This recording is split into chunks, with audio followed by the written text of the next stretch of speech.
Welcome to episode 77 of the Coast to Coast AFL podcast with Nick and Blaze. I am Blaze, your host, and this week we are down to the final two. The preliminary finals have been and gone.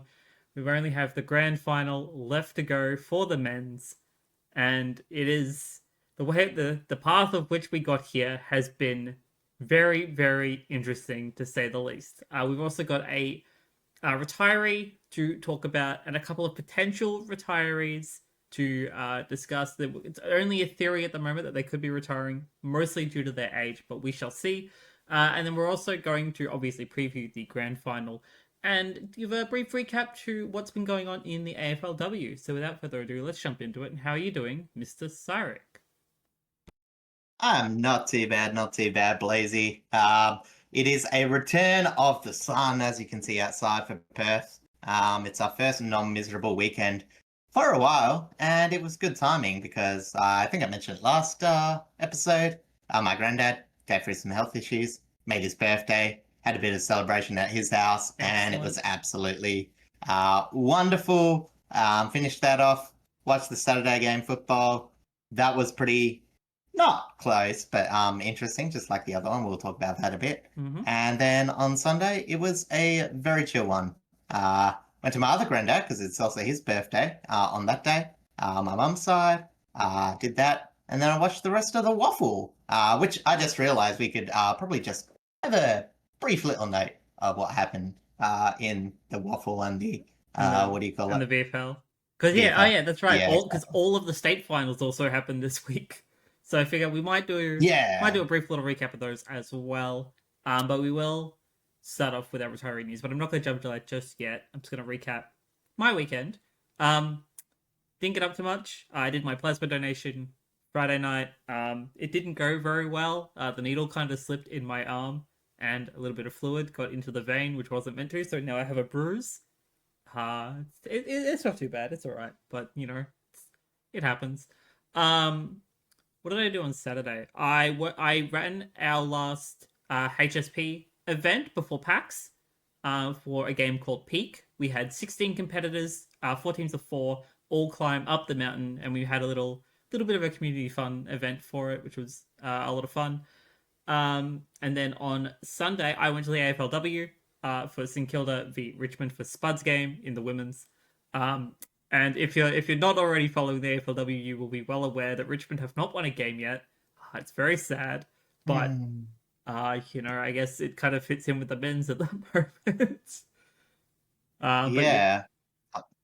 I don't know. I mean, of all my sports teams going badly, I am amazed that in the NFL, the Indianapolis Colts are 3-0 after doing nothing for ages. And if you told me last year that the Colts would be the most winningest team, I would A, be concerned, and B, tell you you're lying. So yeah, I've got a friend over in Seattle who follows the Seahawks, and she's just she's been very excited over the game that they just won.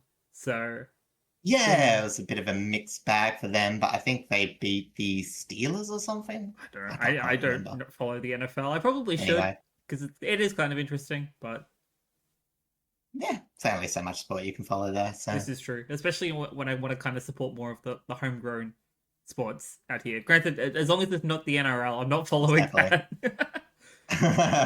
But like, I mean, like, as I said, we have we have a baseball league out here. We've got a hockey league out here. May as well kind of do some of those ones. I was going to say, I think the NRL, or at least one team, took too much of a leaf out of Adelaide's books. Finished first, went out in straight sets. Oh yeah, I did see that. Sorry for the Raiders. Any Raiders fans listening, yeah. Tough week to be them, but again, we're going to be talking about AFL. Yes, we are. That is what we should get into. Yes, so we're going to start with our first retiree, and our only retiree for the week, in fact, which is Adelaide's Brodie Smith. Yes, and Brodie Smith was picked up half as a big body defender, half as like a rebounder that maybe could find his way into the midfield. And I think there were times that he sort of did. He was more of a stoppage clearance player. But yes, picked up relatively high in the draft, pick 14, 2010 draft. So reasonably high draft pick, and they got a fairly solid value out of them. Mm-hmm. He was very fortunate to have most of his career in a reasonably consistent 2000s, or at least early to mid 2000s Crows side. Pretty much just was a consistent outside player, played a bit of wing, played a bit of halfback, and he was just an uncontested pill disposer, known for his raking long boot. Occasionally kicked a few goals, kicking off halfback. He had those sort of duties. Kicked 74 for his career, 79 behinds as well. But yeah, honestly, he was just a really good outside player. Did probably what you want as a defending halfbacker.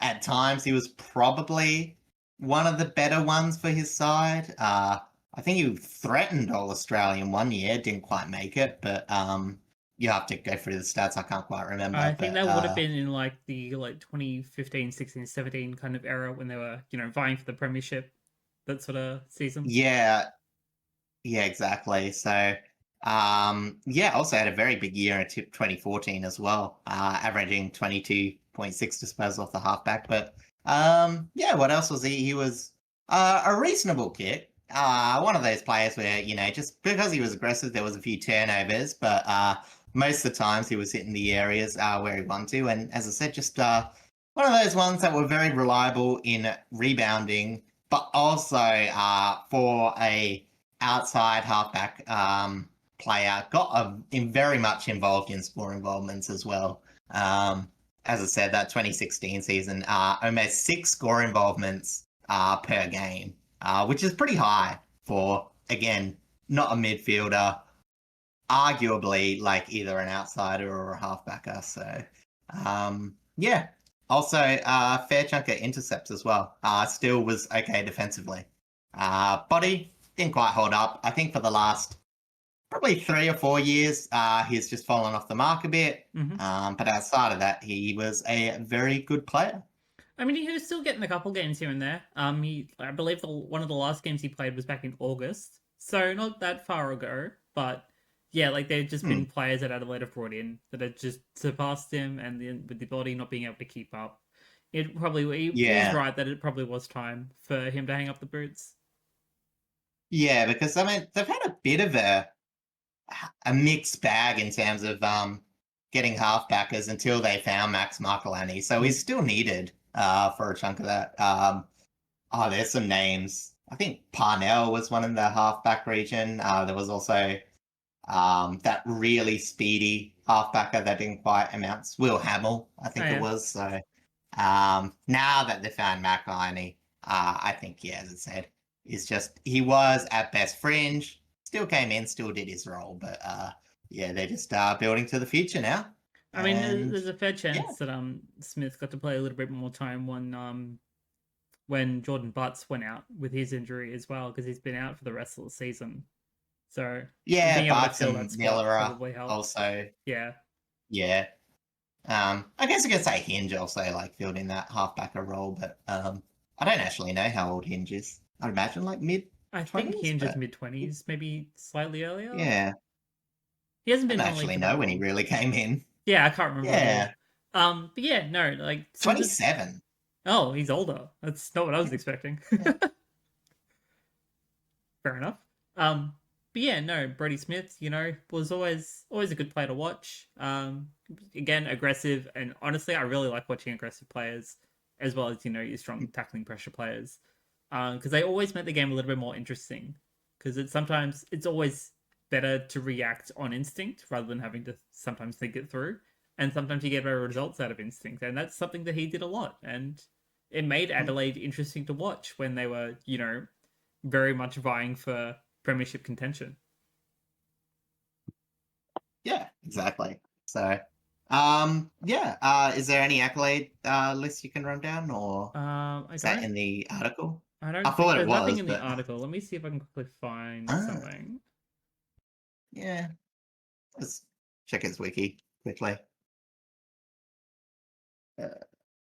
Smith, footballer.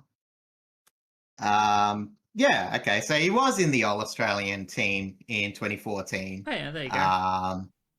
As a halfbacker, and he was 22 under 22 So, yes, he was one of 4 Adelaide representations of that side in 2014.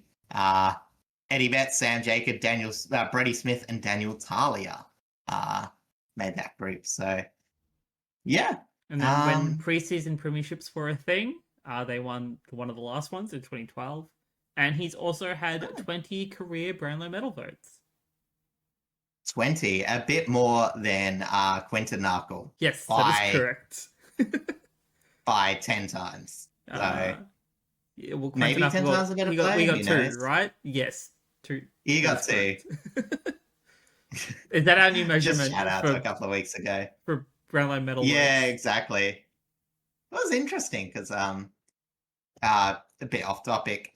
One of the YouTube channels I like to watch about the AFL called Dat Chat recently did a video of the I think it was highest games without polling a Brownlow vote, or 100 plus gamers in the league without a Brownlow vote.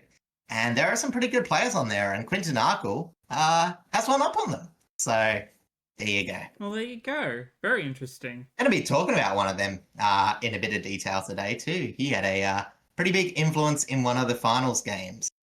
That's true. That is true. There is still a couple of players actually kind of in the potentially playing in this grand final that haven't ever polled Brownlow votes. So it'll be very interesting to see how the Brownlow medal tonight, as of recording this, ends up for this season, because there is definitely a ton of players that could steal votes off of some of the top talent. But yes, for now, we salute you, Brodie Smith. Thank you for your time in the AFL, and we hope you have a wonderful retirement. Next, this is only a rumour that he could retire, but Alex Sexton has been delisted by the Gold Coast Suns. I don't know if there is a rumour for him to be picked up anywhere as like just a spare talent, but we figured it was worth mentioning. Yeah, Alex Sexton, and you're going to mention the other one, aren't you? Or we're just going to... I was just going to go one at a time. Oh, okay. Yeah, Alex Sexton, basically forward, revamped into a defender, is 31 and a bit years of age. So there is still a chance. Might actually go... Probably a few Victorian teams might pick up a loose defender like that. You know, as I said, could he go to someone like Essendon, maybe fill in their stocks if they do lose someone like Redmond or someone else in the train period. So I think this is one to watch out for. I wouldn't be surprised if we did a retirement talk about him at the end of this year. But as of now, he was not required in that Gold Coast Suns, who probably have other defenders ahead of him who currently aren't playing in the back line.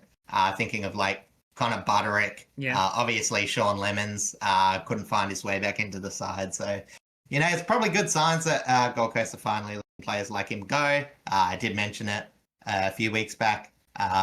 Roses Jr. also requested a trade, so it'll be interesting to see him get another opportunity elsewhere. But it's just a sign of developing as a club where you're no longer in need to just need players to come in to save you. You can actually offload a few that are surplus to requirement and get something back from them. Yeah, agreed. And honestly, I've always really liked watching Alex Sexton. I don't know, it was just something that just kind of the way he goes about it is always... It's just something that tickled my brain to really enjoy about him. I don't know how to describe it.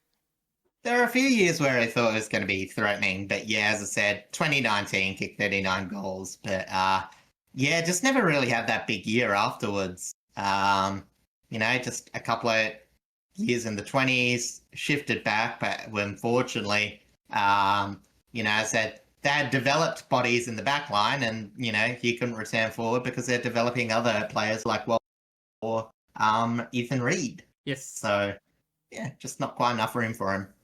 Yeah, so hopefully he does potentially get picked up somewhere to finish off his career, because a delisting is always kind of rough, especially when you're in your 30s now and you've served a fairly long time in the league. But speaking of serving a fairly long time in the league and getting delisted, our next one to potentially get... he wants to play elsewhere, but he's likely probably going to retire, and that is Todd Goldstein. Yeah, I just don't know where he would go, to be honest. I don't think there's that many teams in desperate need of a ruckman. I mean, you could say West Coast, but I don't think West Coast is just going to give a couple of years to a 37-year-old ruckman. Yeah. But surprisingly, a lot of decent games. And obviously, he was told this year, we want you as a ruck coach. But if you play, you play. The way Essendon went this year, he had to play, and he played a total of, I think it was 17 games this he year, played 16 majority games. of the season, which is crazy. Yeah, exactly. And, pretty good, averaging 26.7 hitouts, which was pretty good. But yeah, as I said, around the ground, he wasn't that impactful, but still averaging 12 disposals per game. So it's not like he was a complete net negative. But yeah, as I said, it was more just the surprise of how much they were getting out of him, where I guess everyone else was just falling by the wayside around him. Yeah, it's surprisingly that one of the oldest players in the league was the only player to have his body right, which feels weird to think about, unless he was carrying an injury through the games he had to play. But I mean, again, his performances, just purely on a ruck perspective, he contended really well against most of the better rucks in the competition. It was just around the ground that was the harder part.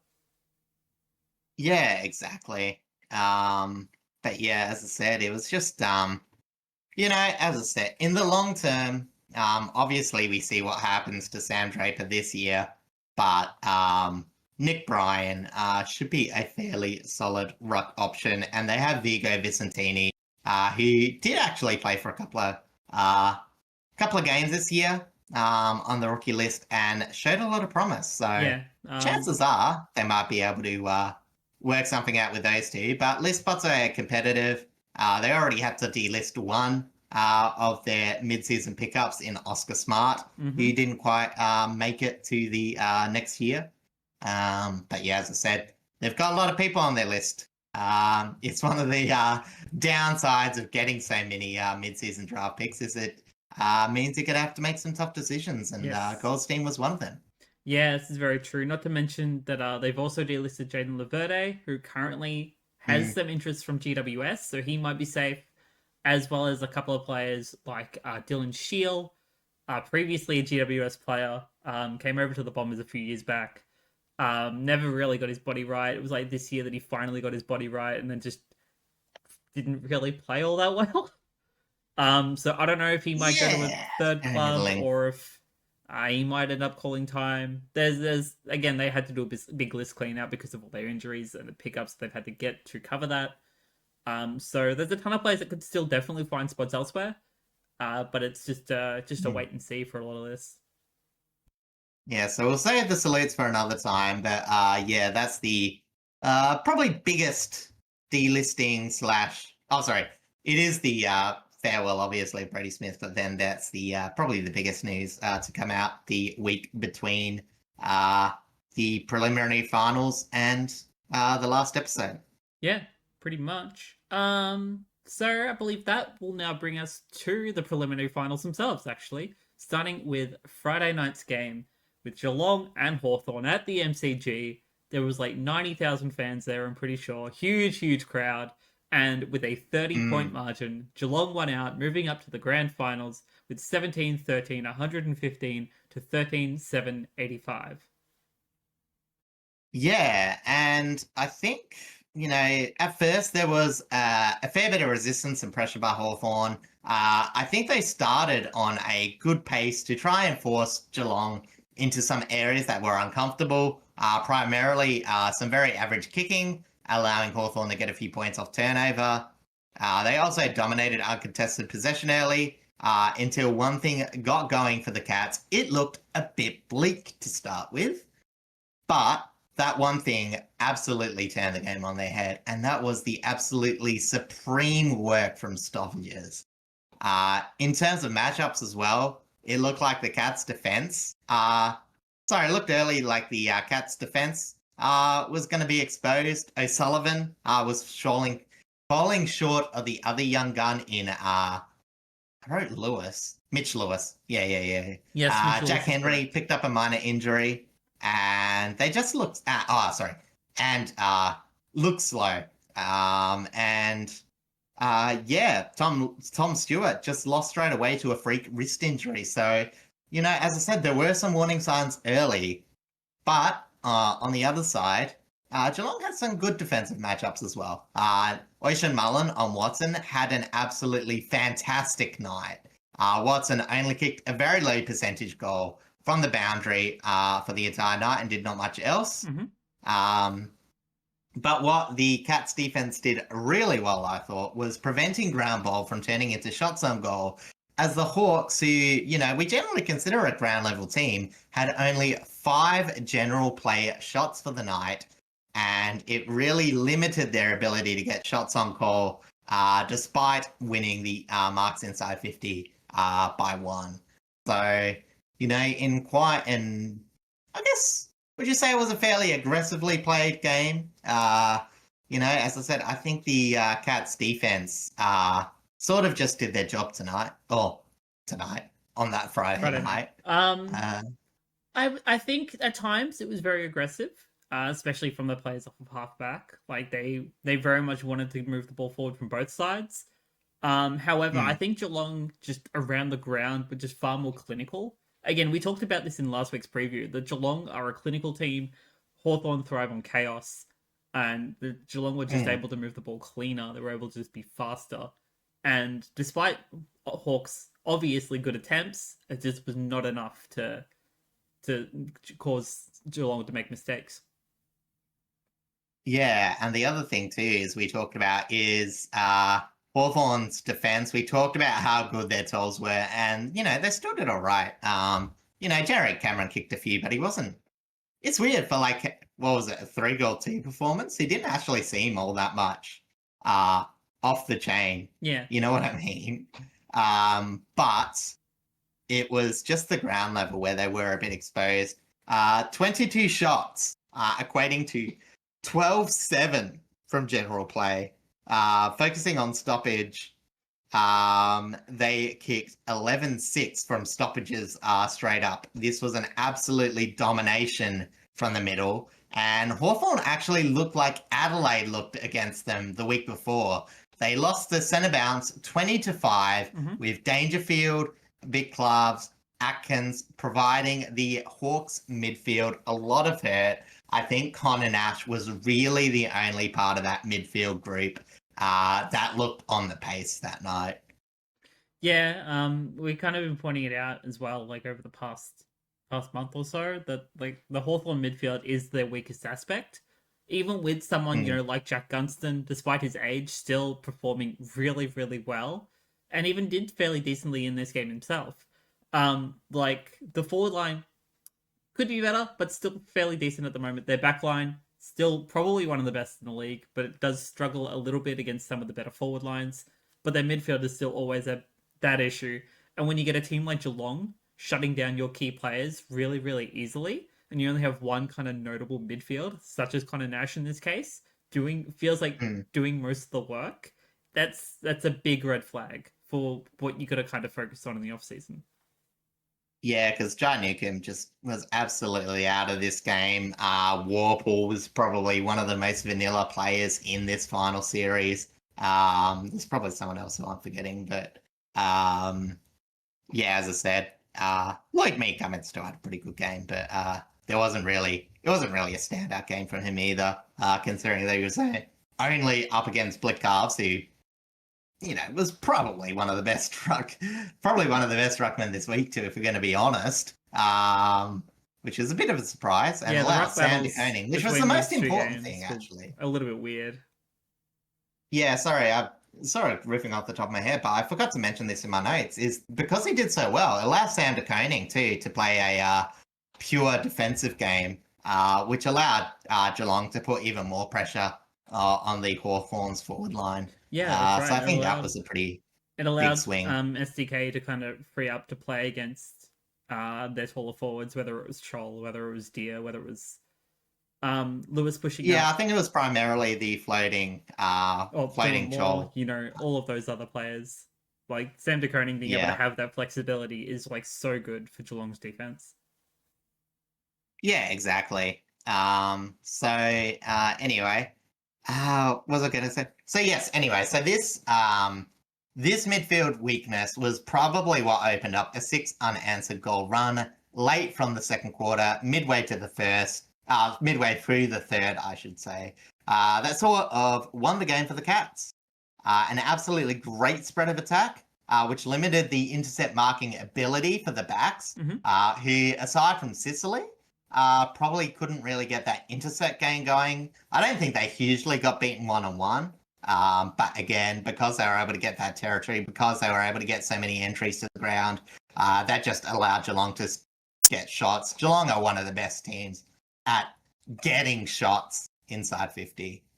So even though, as you mentioned, the Hawthorn defence is pretty good, I don't think this is a year to sort of win off defence. I think there's just too many teams getting enough scoring shots against good defences. But a bit of credit to Hawthorn. Their outside movement was solid. Did catch Geelong's defence on the hop a fair few times, especially when they attack with pace. And I think that allowed them to get the efficiency that they got in their forward 50 in terms of the fact that they scored, 13-7, Yes. which is pretty decent. As I said, it just really didn't matter because the Cats were just able to get the pure meterage. And that was, again, through the centre. So Geelong really just had their influence set in stone by a group of core players. The rest just did their roles and just sort of let the really good players dominate. We're going to be talking about one of them because it was one of the best finals performances in his career from a player that played a lot of good finals performances. But in terms of it, Hawthorn, midfield capitulation, a few other important players, Watson and Weddle, sort of just got taken out of the game. And despite a good finals run with decent coaching, I just think that this was their wall. They faced a really threatening Cats outfit and got defeated. Won't hold their head in shame, but they weren't really in it at the same time. Well, you put this into perspective to last season for Hawthorn. This is technically an improvement. Like, last season, they only made it to the semis and got beaten by Port Adelaide. Whereas here, they got past the qualifier, and they're doing this all from 8th position. Like, they got past the elimination, they got past the semi-final, and still put on a decent performance in a preliminary. Again, they still got beaten by a far more clinical, just a far more better side.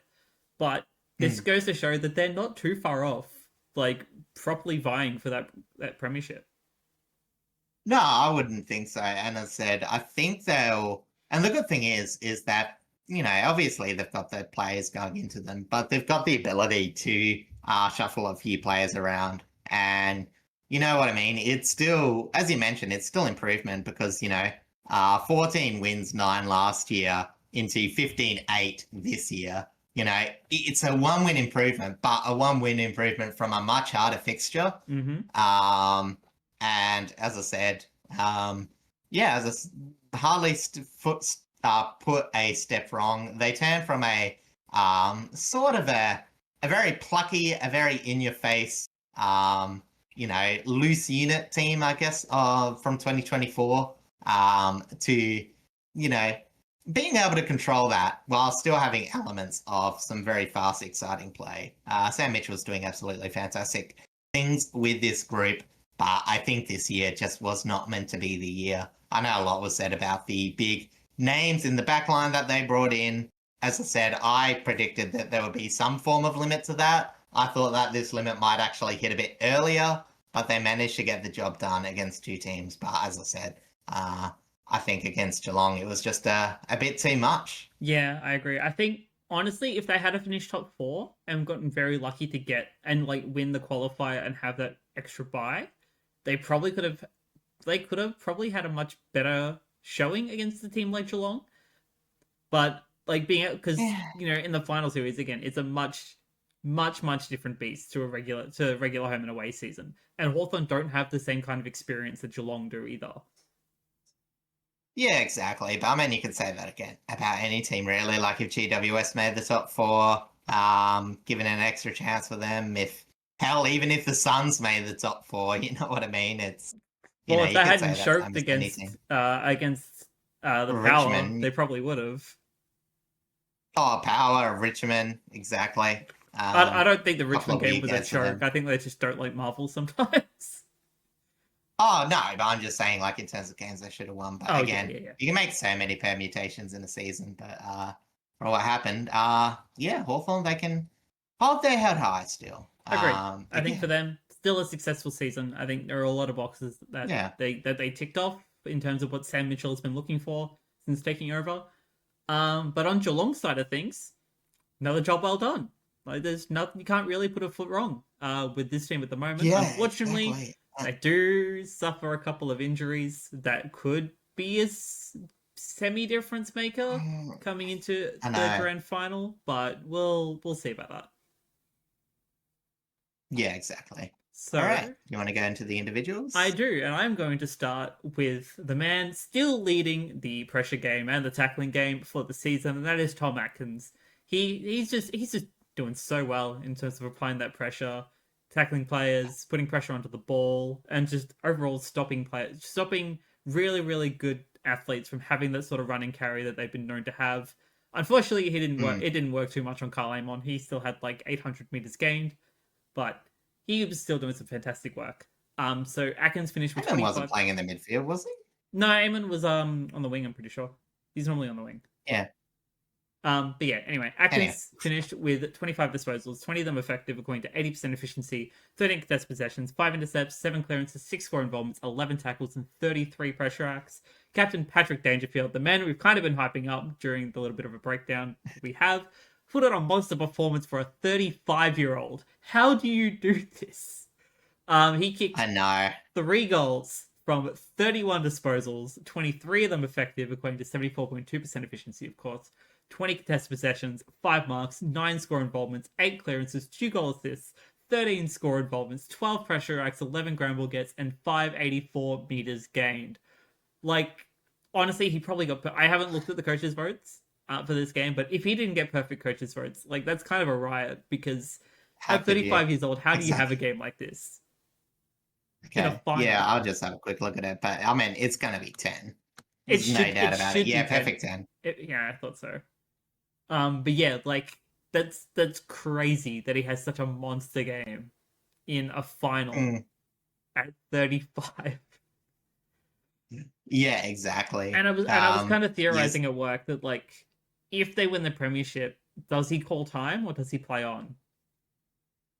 I don't know, because as I said, he just pulls out these and he provides such balance, because this is a midfield where it's one of the rare ones where they just need a bit of cream, you know what I mean? They've got the heavy disposal getters like Brodie Smith. Obviously, that's been a quote-unquote revelation for them.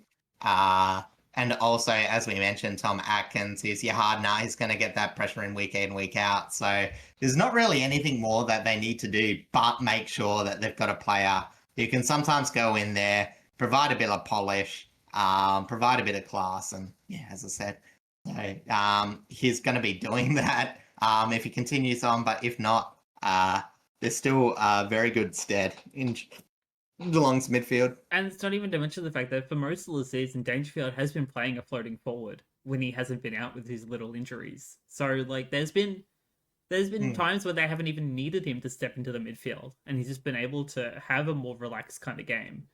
Right, but whereas sometimes, again, finals a whole different beast. Sometimes you just got to bring the monster out. Exactly. I actually think that by AFL fantasy terms, you literally just go off where you get your possessions. He's counted as a forward. He's not even a mid-forward sort of player. Obviously, this one he intended more centre bounces, all that sort of jazz. But, as I said, it just adds to his versatility as a player. Especially... I didn't even mention Max Holmes in the midfield. He was fantastic. Max Holmes, Brian Myers. Like, there's a ton of players that we could list that rotate in and out of that centre bounce. Yeah, exactly. So, yeah, as I said, he very much could. But, if he goes out, a player like Jack Bowes probably gets a bit more involved rather than floating outside occasionally. Yeah. Speaking of Brian Myers, he is my next player on the list. He kicked 1-1 from 27 disposals, 25 of them effective, equating to 92.6% efficiency, 6 intercepts, 5 inside 50s, 4 clearances, 4 goal assists, 14 score involvements, 21 pressure acts, and 402 meters gained. For the Hawthorn side of things, I thought Jack Scrimshaw was fairly solid. He collected 15 touches, 6 contested possessions, 4 intercepts, 5 tackles, 11 pressure acts, 6 1%ers, and 5 spoils. And Dylan Moore did the best he could as well, kicking a goal from 26 disposals, 21 of them effective, equating to 80.8% efficiency, 12 contested possessions, 4 inside 50s, 3 clearances, 7 score involvements, 6 tackles, 24 pressure acts, 2 1%ers, and 442 meters gained. On the injury side of things, as we had briefly mentioned, Ollie Henry went out with an ankle concern. They have stated that he's going to be touch and go. If he's able to get through training, they might be able to still play him. But that is very 50-50 at the moment. And as you had mentioned, Tom Stewart did 2 injuries. Technically, he had that wrist issue when he fell, and also the concussion suffered by Mabior Chol, which rules him out of the grand final, which is why there's been a whole contention over the past couple of days about whether they bring in a grand final bye. I'm still very much against it because we don't need to extend the season even longer than we already have, honestly. Yeah. But like it's just the way the game is. Like it's gonna happen. These are AFL injuries. It's no different to saying that like a player. Let's just go back to like 2016 before 2015 before the pre-finals bye was brought in. Like a player gets concussed or whatever round 23. And let's say they would have to miss the first week of finals. Their team plays first week of finals, gets immediately eliminated. Would that player have made a difference? Maybe. But this is exactly. It's an AFL thing. It's just gonna happen. Like injuries happen all of the time. You don't see. Let's the 2020 grand final. Dangerfield's fist goes straight into Vlosson's face, knocks him out. Like we got lucky to have won that premiership, without him. But would he have made a better difference if he was able to play on? Absolutely. Like there's these all sorts of different juggling things. It's no different to Gary Ablett injuring his elbow in that same game and having to go out. Like if he had been able to stay on and play, would he have made a big difference? Probably. It's just how the game works. Like I don't really see a point in a pre-finals bye. Yeah.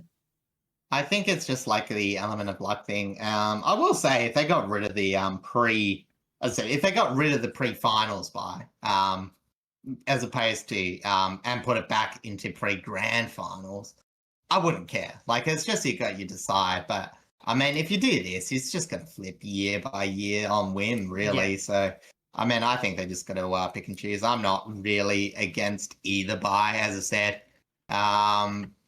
I thought it was a tiny bit silly putting in the bye literally because players are resting. But as I said, I'm spiteful. That's why I needed to stay. Yeah, I know. Exactly. So as I said, it is what it is. But as I said, it does suck for Tom Stewart. Luckily, he has faced final success before, so it's not robbing him of a maiden premiership. But again, it is a bitter pill to swallow, and we hope that Ollie Henry patches up because he is a very important and good one-on-one defender in that Geelong backline. Yeah, and just on a last final note, like if they were to add a pre-grand finals bye and keep the pre-finals bye, imagine being a team finishing in the top 4, right? Pre-finals bye, qualifying game, win the qualifying game, semi-finals bye, preliminary final, win the preliminary final, pre-grand finals bye, and then a grand final. Like that's exactly that's a lot ridiculous. of time. Like, I think there's like a tiny bit of weight to say, oh yeah, maybe the top 4 advantage isn't as big when you've had the pre-final bye. That's still up in the air. Obviously, I don't think it's as impactful if it's before the grand final, because the grand final is just, you know what I mean? Yeah. It's just, you're going to get ready for it. You know what I mean? Like, it's, but as I said, having all 3 would be ridiculous. I think that's just way too much. Yeah. You'd have to rework the final system to do something like that. And either that or I don't think that you could. Once Tassie comes in, shrink the season. We don't need, as much as we love footy, we don't need 24 rounds. No, I was just going to say if Tassie make it, but I know you're a bit more optimistic. I'm a little bit more optimistic, but that's a whole other thing. Yeah, exactly. Probably off-season conversation. Oh yeah, definitely. We got plenty of things to cover in the off season. But just before we move on, Jack Ginnivan also had a finger injury in this game. If they had made it to the grand final, Hawthorn, he would have played through it. But he will be going under surgery for that. On the MRO side of things, Jack Ginnivan was also fined $6,250 for tripping Jack Bowes, and Mabior Chol was suspended for 3 matches, which they are contesting, for said injury against Tom Stewart, which caused said concussion. Yeah, it's one of those tackles where probably it was the worst outcome to have gotten from that. In terms of like the tackle himself, like it was a bit bad, and it got an extremely bad outcome. But consistency-wise, this is probably what they will be getting. Is basically relatively parallel to the Paul Curtis tackle that saw him miss 3 weeks. While it was a bit harsh, that's just what they've deemed for the year, so he's probably going to have to swallow it. But the funny thing is that they might adjust the rules next year. Oh, yeah. And maybe that's not 3 matches next year, but that's when he will serve his suspension. Yes. Yeah, as I said, I think it will stay, but who knows? All right, let's move over to our second preliminary final, also at the MCG, with Collingwood hosting the reigning premiers, the Brisbane Lions, and with a 29-point margin, the Brisbane Lions continue on to the grand final, facing one last opponent to defend their premiership and potentially go back-to-back with 15-10-100 to 11-5-71. Yeah, and I think this game, I'll say it's technically an arm wrestle. But there was only really one period of dominance in the second quarter where Collingwood scored just under half of their night's score, which was about 35 points. It was 35 points. Collingwood had a fair chunk of what they wanted in their game plan, though. High intercepts, a centre clearance win, which I don't think many people were expecting, preventing the Lions from going off the chain in terms of territory. But really what happened was apart from a literal conversion accuracy, Magpies just didn't get enough going in their forward half, thanks to the efforts of some of their defenders, particularly Andrews, Gardner, and partially Froggy Lester as well, preventing Collingwood's ruthless pressure from converting into forward 50 retention, as well as preventing some solid deep movement from the Pies from translating into scores at the other end, as Collingwood only generated 4 scores 2-2 from defensive half movement the entire night. One of their strengths was absolutely nullified. And I think it was a bit of a surprise because, as I said, Collingwood, they nullified probably Brisbane's greatest strength. But just the way they play, they were able to find other areas where they could rack up that forward half lock, really. Yeah. And that was just dominating the outside stoppages. Yeah, it's one of Collingwood's strengths all throughout, especially the second half of the season, has just been able to do that deep transitional movement. Like, they've been able to move the ball quickly, even with their veteran talents. Like, being able to be so swift with usage and getting it out to the players that have the better run. Like, that's been their strength pretty much the entire second half of the season. And Brisbane were just able to easily nullify all of those inside 50s. Well, majority of them. Exactly. Yeah, as I said, honestly, when Collingwood could actually find a player, they actually converted really well. I think this was like one of those games where it was like, I guess technically ish a blowout, but it wasn't really. You know, it was weird because it's like, I think Brisbane definitely were the better team. I definitely think that Collingwood, again, like, this wasn't disgraceful moments. Like, you could see where they would lose this game, and the fact that they still kept up with them, it's sort of like Hawthorn, where it was still like a testament to them. You know, they knew their stuff, but I think Brisbane were just a bit of a step up. The one thing that was keeping the Lions from going too well and sort of gave them the biggest problem, especially in that second quarter, was their ball movement. They did rack up a lot of uncontested marks, but they weren't really able to score from them. But again, that stoppage dominance, thanks to the effort of Hugh McCluggage, meant that a minor territory dominance turned into 9 extra shots on goal. which again, as we mentioned, for a very good night of conversion, not always seen in finals football. It probably amounted to that 29 point margin in the end, just being able to generate more shots, really. Yeah, and the Brisbane midfield just worked. It just felt like they worked extra hard compared to the Pies midfield. Like you've Yeah. got McCluggage, you've got Dunkley, even Bruce Revel, who has stepped up thanks to the absence of Lockie Neal. You've got both the Ashcroft boys in there. Like they've all done a phenomenal job in terms of being able to claw their way through this final series.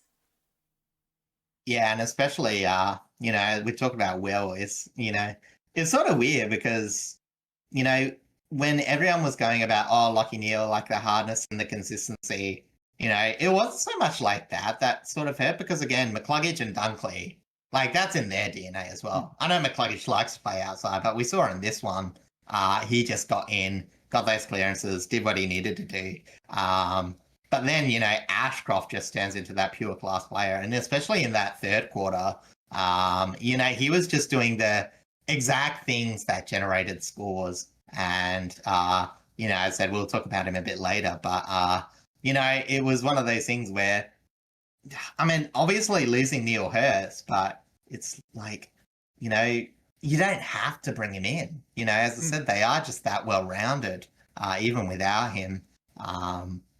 But I do want to talk about the other bit of injuries because we don't normally talk about injuries till the end, but I think these were two influential injuries for the night. Scott Pendlebury was the first one we'll talk about, the very instantaneous injury. And I think this one hurts because we saw throughout the night, Collingwood, they could move the ball, sort of struggled to connect into that forward line. Probably Membry was probably their best forward target, aside from Elliott as well. But Membry obviously is a lot easier to hit up. But, as I said, throughout the whole night, the Pies midfield in the centre clearances was pretty solid. They racked up possessions, but they just didn't get any scoring involvements. Nick Dacos, absolutely fantastic game. He only had 4 score involvements despite kicking at 87% efficiency. And, that's not a slight on his game. But I think it was just like showing that, as I said, despite that Collingwood winning those centre clearances, Brisbane's defence was just fantastic in making sure that didn't have an impact. But B, I think it just sort of threw off, a few different change-ups in their entries. They were a bit more, I won't say pedestrian, but you know what I mean? It was like they were just looking a bit harder. And as well, Darcy Gardner absolutely demolishing Myercheck. Yeah.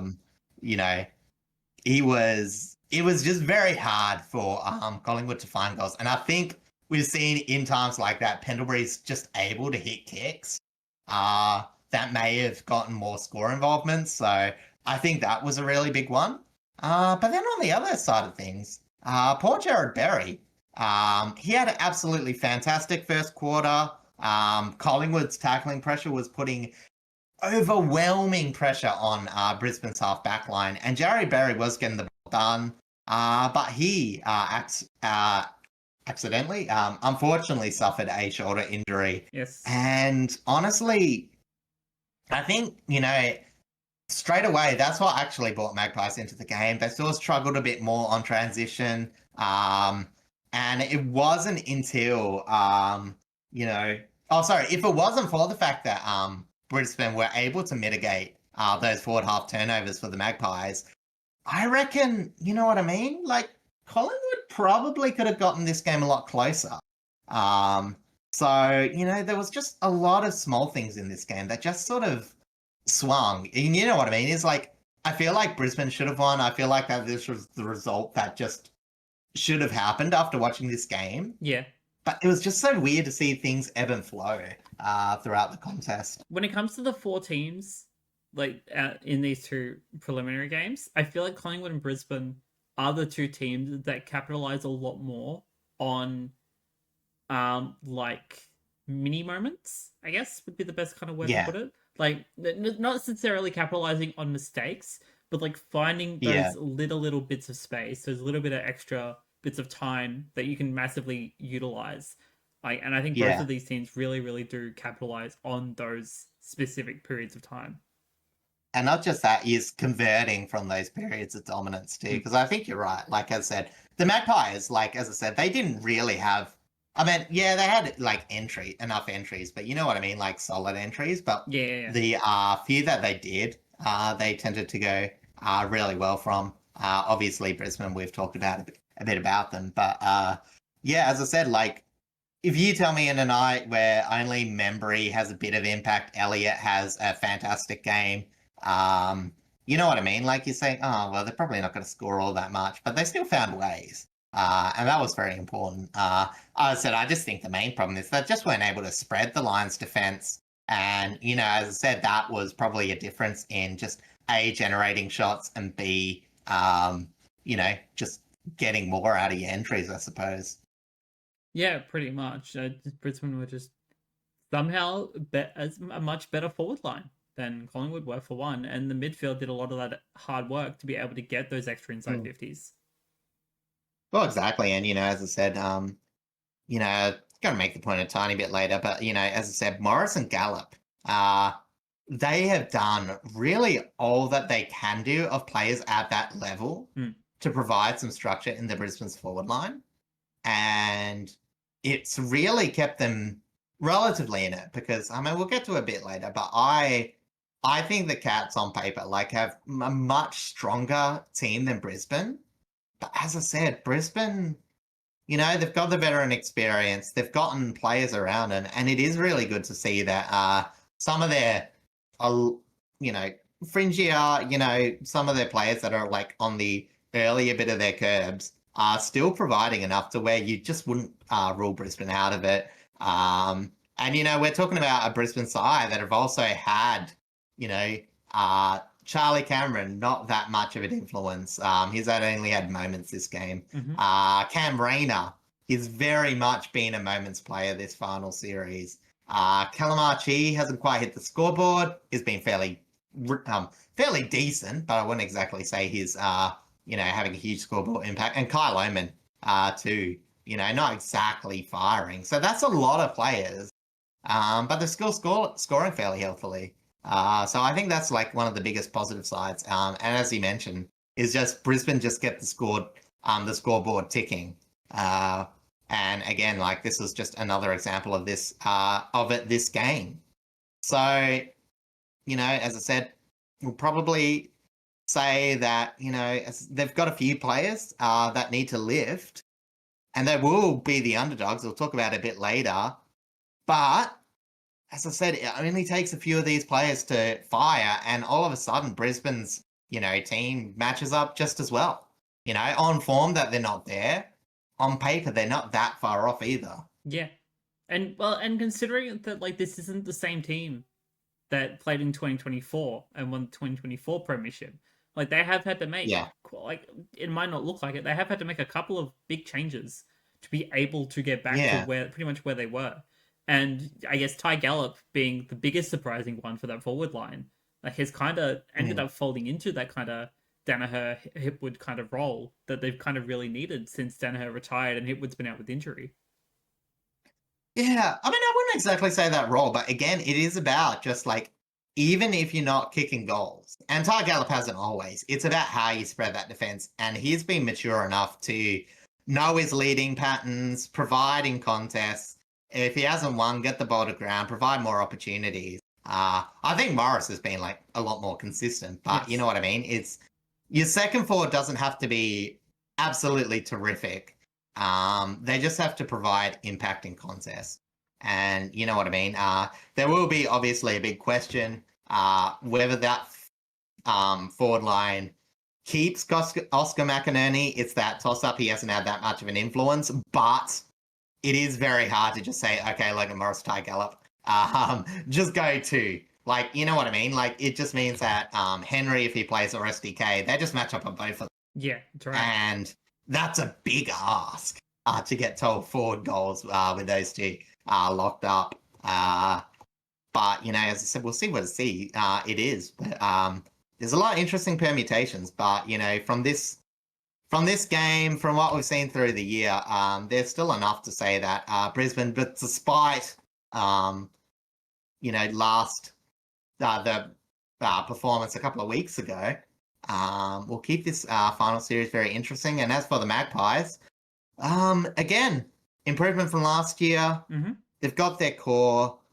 Again, it's just working on that defense while their players get older because, as I said, they didn't exactly get exposed. But it was very interesting to see, as I said, Moore just had an okay game. Howe couldn't really get going. First game back, that's fair enough. Big Billy Frampton, again, just solid enough. But overall, in the scheme of things, they couldn't quite get it going. Didn't really get their halfbackers too involved in it. Mm-hmm.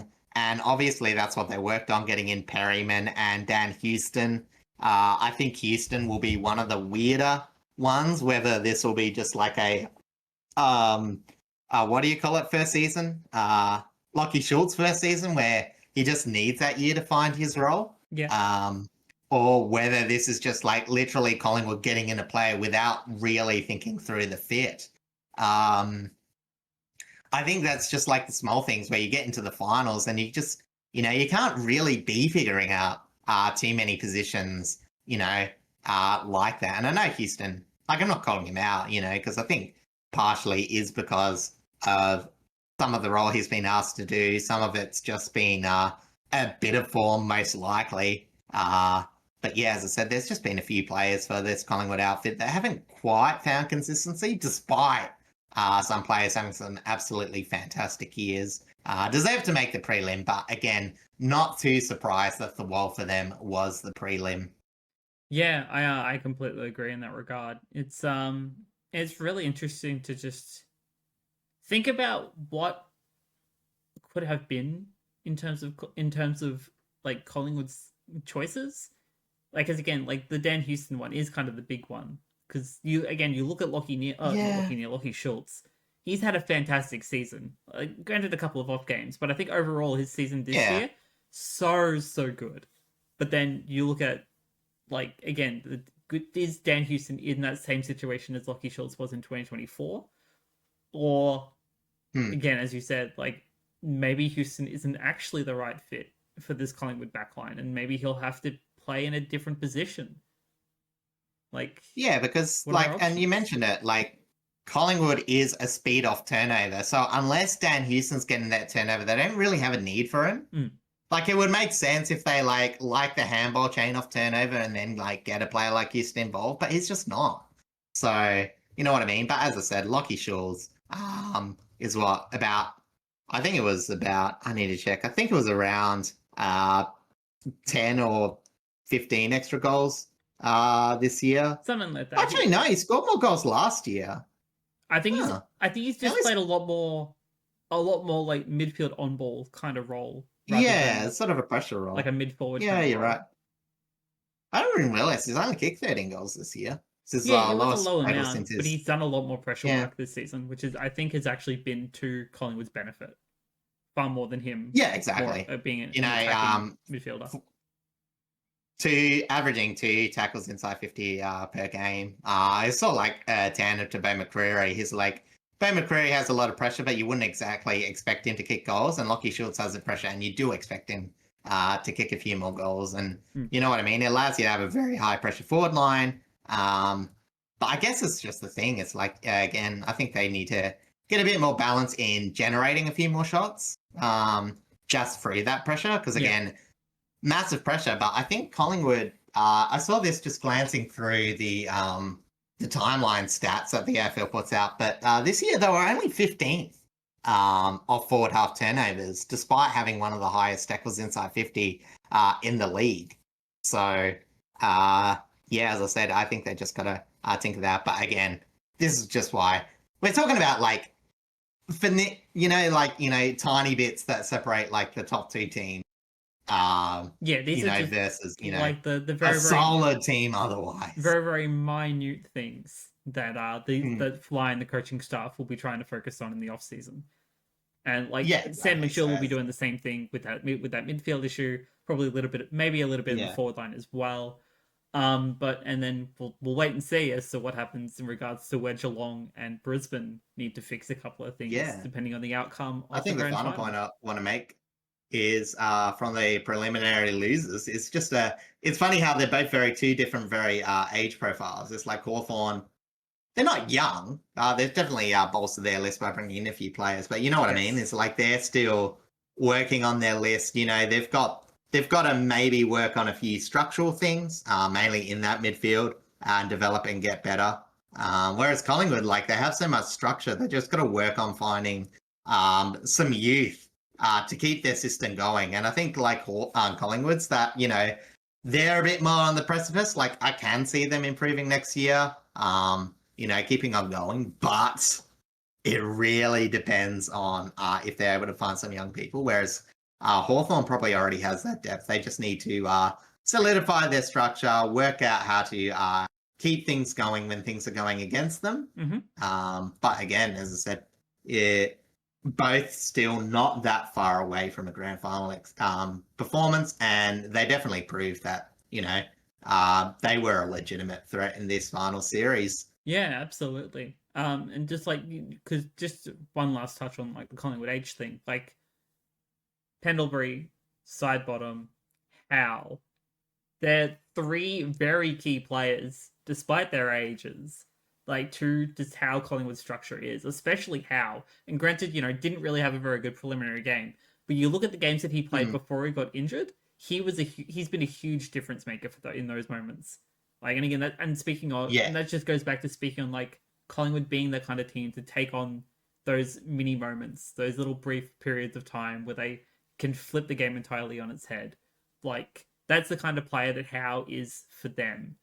And like if you lose him, which they did, and then when Bottom and Pendlebury retire, like that is a huge structural issue that they will have to fill either with youth or with developing players that they already have working underneath them. Whether again it's the Dagos boys, whether it's Jack Crisp, who will still got a couple of years left, who's Ned Long, again Lockie Schultz. You know, you've got a bunch of these players that could fill those roles in due Will time. Parker too coming up.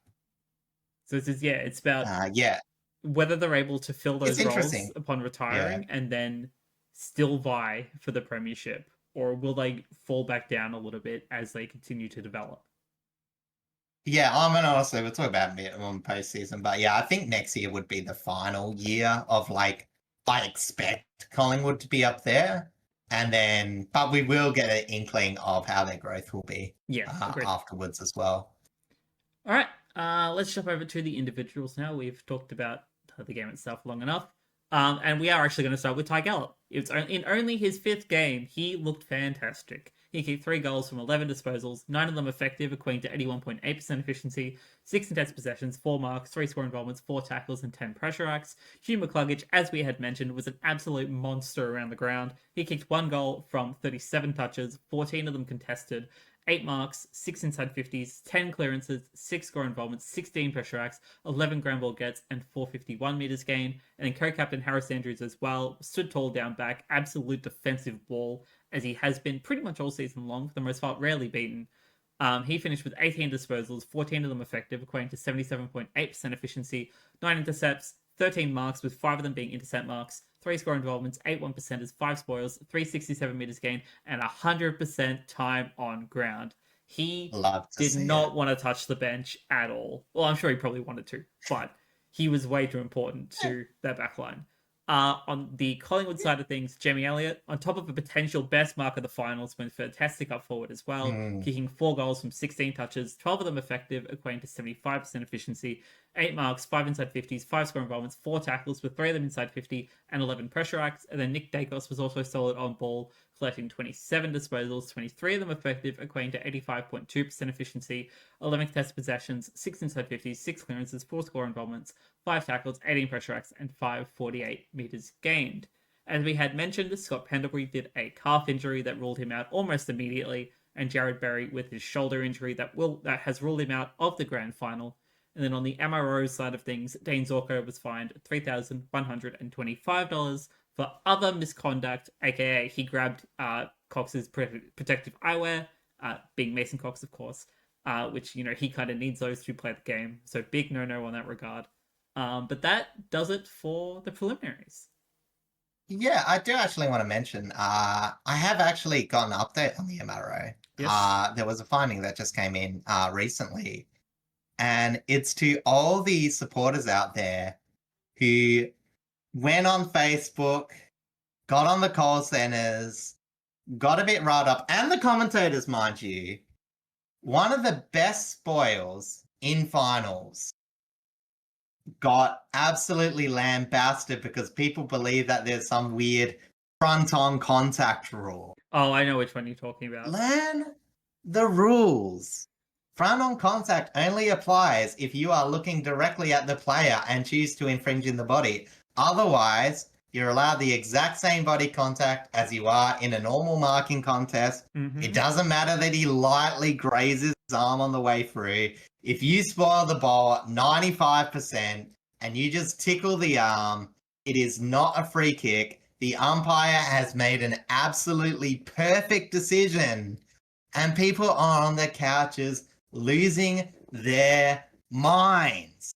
This is why umpiring is so damn hard, because even when you get it absolutely perfectly, there are people just weirdly complaining about it, trying to argue this, that, or the other, and it comes from the top of the commentary. I put much more on this on the commentators than I do the average person. Yeah. Like the average person, maybe they just, maybe their fine should just be donate $5 to your local footy group. Support the umpiring. Maybe get your local umpire a cake for the off season if you finished up your finals. But it was an absolutely fantastic spoil by Starcevic, and you know what I mean. It was just I must admit, it was a huge moment. I can see why people were upset, because momentum wise, I know Collingwood lost by a bit, but it did put them a bit more within reach. But yeah, as I said, I was a bit disappointed here about some of the chatter at the end of the game. I know at the time, you're a bit heated, but for it still to be talked about a day afterwards as a possible wrong decision is a bit baffling to me. Yeah, it's really hard to kind of. I mean, I understand, people maybe not understanding the rules correctly. Again, we have a lot of rules in the AFL. It's one of the hardest games to umpire in the world. Yeah. But it was fairly obvious that was a perfectly fine spoil. That shouldn't. Yeah. It shouldn't be this much of an issue. And as I said, it just took away from what was one of the better finals defensive efforts. You know what I mean? Obviously, it's tough being a defender. You never get any awards, and then when you do one thing perfectly and everyone's just focused on something else, it just does a disservice to good defense. Well, the only kind of award that defenders really get is the Golden Fist, and that's not even a real award. Yeah, exactly. And, as I said, that sort of, come in and out of, being serious or whatnot. They still like to give it to best defender, but it has become a bit of a popularity thing. As I said, again, defenders, their stats, hard to measure, their efforts, hard to really appreciate. Mm-hmm. But yeah, this one, I think we just need to step back and appreciate it for what it was. A really good call under pressure, and B, a fantastic spoiling effort. Yeah, absolutely. All right, that brings us over now to our Coast to Coast MVP votes for the preliminary finals. So do you want to start us off with Geelong versus Hawthorn? Yes, and this is one where we've got a lot of similarities between us, but no surprise, 5 votes, Patrick Dangerfield. You'll be hearing about it, so there's not really much I need to say, but again, in terms of just team impact, classing clearances, getting involved on the scoreboard, something that's never been his pure forte. Likes his shot, hasn't always put him in, but again, like Cripps last year, he's been surprisingly accurate. And as I said, not much more I need to say. Brian Myers, so much scores involved, the ball running through his hand. When we talk about Geelong just being able to find options in their forward 50, also a differential between Hawthorn. I think Ryan Myers was the absolute standout. Got a couple of goals himself. Maybe it was just the one, but I think it was about 10 score involvements. Yeah, pretty much got involved in everything. Mark Blitzars gets 3 votes for me. Ori's mentioned his ruck performance with Reece Stanley out, provided a lot. Lloyd Meek just had an okay game, so he got the head-to-head matchup, was involved around the ground, and also got a lot of centre clearances as well. So absolutely fantastic game for him. Did anything, everything, and anything. Yes. Talking about that centre midfield group, Tommy Atkins, tackling pressure, clearances, moving the ball. I know I'm not the sort of person who just put all midfielders as my top performances, but this really was a game where the midfield unit just by far and above stepped above and beyond, and I wanted to recognise that. And my final one voter went to Dylan Moore. I thought he had a very good game. He was linking up with almost everyone, and I think without him, Hawthorn probably would be really struggling to get anywhere near Geelong. So I decided to give him my one vote. That's very, very excellent options. Again, yeah, I do completely agree with Dylan Moore. Again, that's why I mentioned him in my individuals. I thought he had an outstanding performance. However, he is not the one to get any of my votes for this week. I went with a different Hawthorn player who I will mention, but I am going to start with my 5 votes, and that is also for Patrick Dangerfield. Again, how do you top that?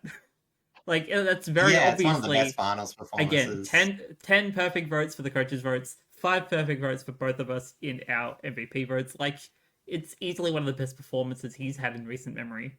So you can't really fault it really at all. My 4 votes also goes to Ryan Myers. Again, outstanding performance. Just whenever he got his hands on the ball, like, he just knew exactly what he was going to do with it. And very rarely was he beaten. It was outstanding of him. My 3 votes goes to Tom Atkins. Instead, again, you know that I love a good pressure player, a good tackling player. He just ticking all the boxes, and he still is. And I expect more of that this week as well, I should say. My 2 votes actually goes to Carl Amon for Hawthorn. Again, I think his running carry off of that half-back line and down that wing was fantastic. That he was very rarely beaten in terms of his movement specifically. I thought he did a fantastic job. So my 2 votes goes to him. And then I gave Mark Blitzarves my 1 vote. Again, just excellent work against Lloyd Meek. Fantastic centre clearance work. And was able to, again, just transfer the ball to the right players at the right times and provided them an excellent score. Yeah, exactly. Shall we move on to Collingwood versus Brisbane? Yes, we shall. I think this is one of the ones where there were a lot of good performances in Geelong and Hawthorn, just like rounding up. But I think there was just like a really clear best couple. Yeah. And then there's just a reasonable amount of other players. But I wouldn't say there was too many others in the mix. It's hard to really kind of single out someone in Geelong's backline, because the midfield does so much work. And same with Geelong's forward line. Like, you could give it to Jeremy Cameron or Shannon Neal or Ollie Dempsey, but I think just that midfield for this week's game was just absolutely outstanding and easily best of field. Yeah, exactly. I mean, I know, sort of what I mentioned before, even though he got 3-2, I don't really think Cameron had that much of an influence apart from his goal kicking. Yeah, I think the only other one I might mention is I think Zach Guthrie had a lot of good intercepts. Probably one of the better players. I was very much debating on giving Guthrie a vote. When I was going through the stats and a couple of highlights, I thought he had a fantastic game as well. But again, it's really hard when everyone has a good game. Yeah, exactly. But as I said, there was a lot of reasonable contributors in that game, which made the 2-1 vote a bit arbitrary almost. But anyway, we're going to Collingwood and Brisbane. Yes. And for me, he has gone back to back for my 5 votes. As I mentioned, I have given a bit of a boost because of probably I'd say the X factor effect in that third quarter, plus being very consistent. It is Will Ashcroft.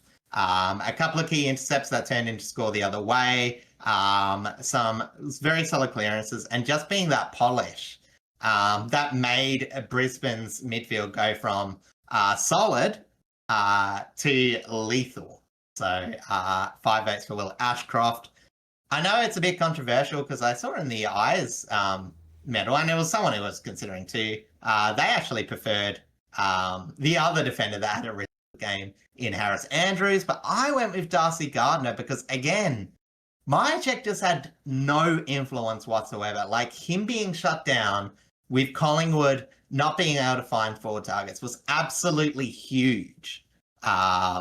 And he still had impact with the ball going the other way. He was involved, even if it was uncontested. He was still moving around in that ball in that background, being composed when Hawthorn? Collingwood were absolutely hunting. Mm-hmm. My free votes are Hugh McCluggage. Honestly, I did have him, because I normally do my votes off feel, and then I readjust it when I look at the stats. I thought McCluggage might be a bit lower. But, he was just everywhere. And plus, I didn't see the first quarter when he was having a bit more of an impact, so I did boost him up a bit. But, as I said, it wasn't quite as clean as Ashcroft, but geez, he got involved a lot and was very hardworking and got a lot of things going. 2 votes I gave to Jamie Elliott. As I said, if they didn't have Elliott, they would not have even been close. I know you gave your 2 votes to another person who had a game. Absolutely fantastic kicking efficiency. Yes. As I mentioned before. No, I guess I sort of semi-smarter, but yeah. So as I said, but for me, Jamie Elliott, they wouldn't have gotten anywhere near without his efforts. And finally, Ty Gallup. As I said, in terms of maybe forward performances, you might see better, but in terms of what he needed to do and what was delivered.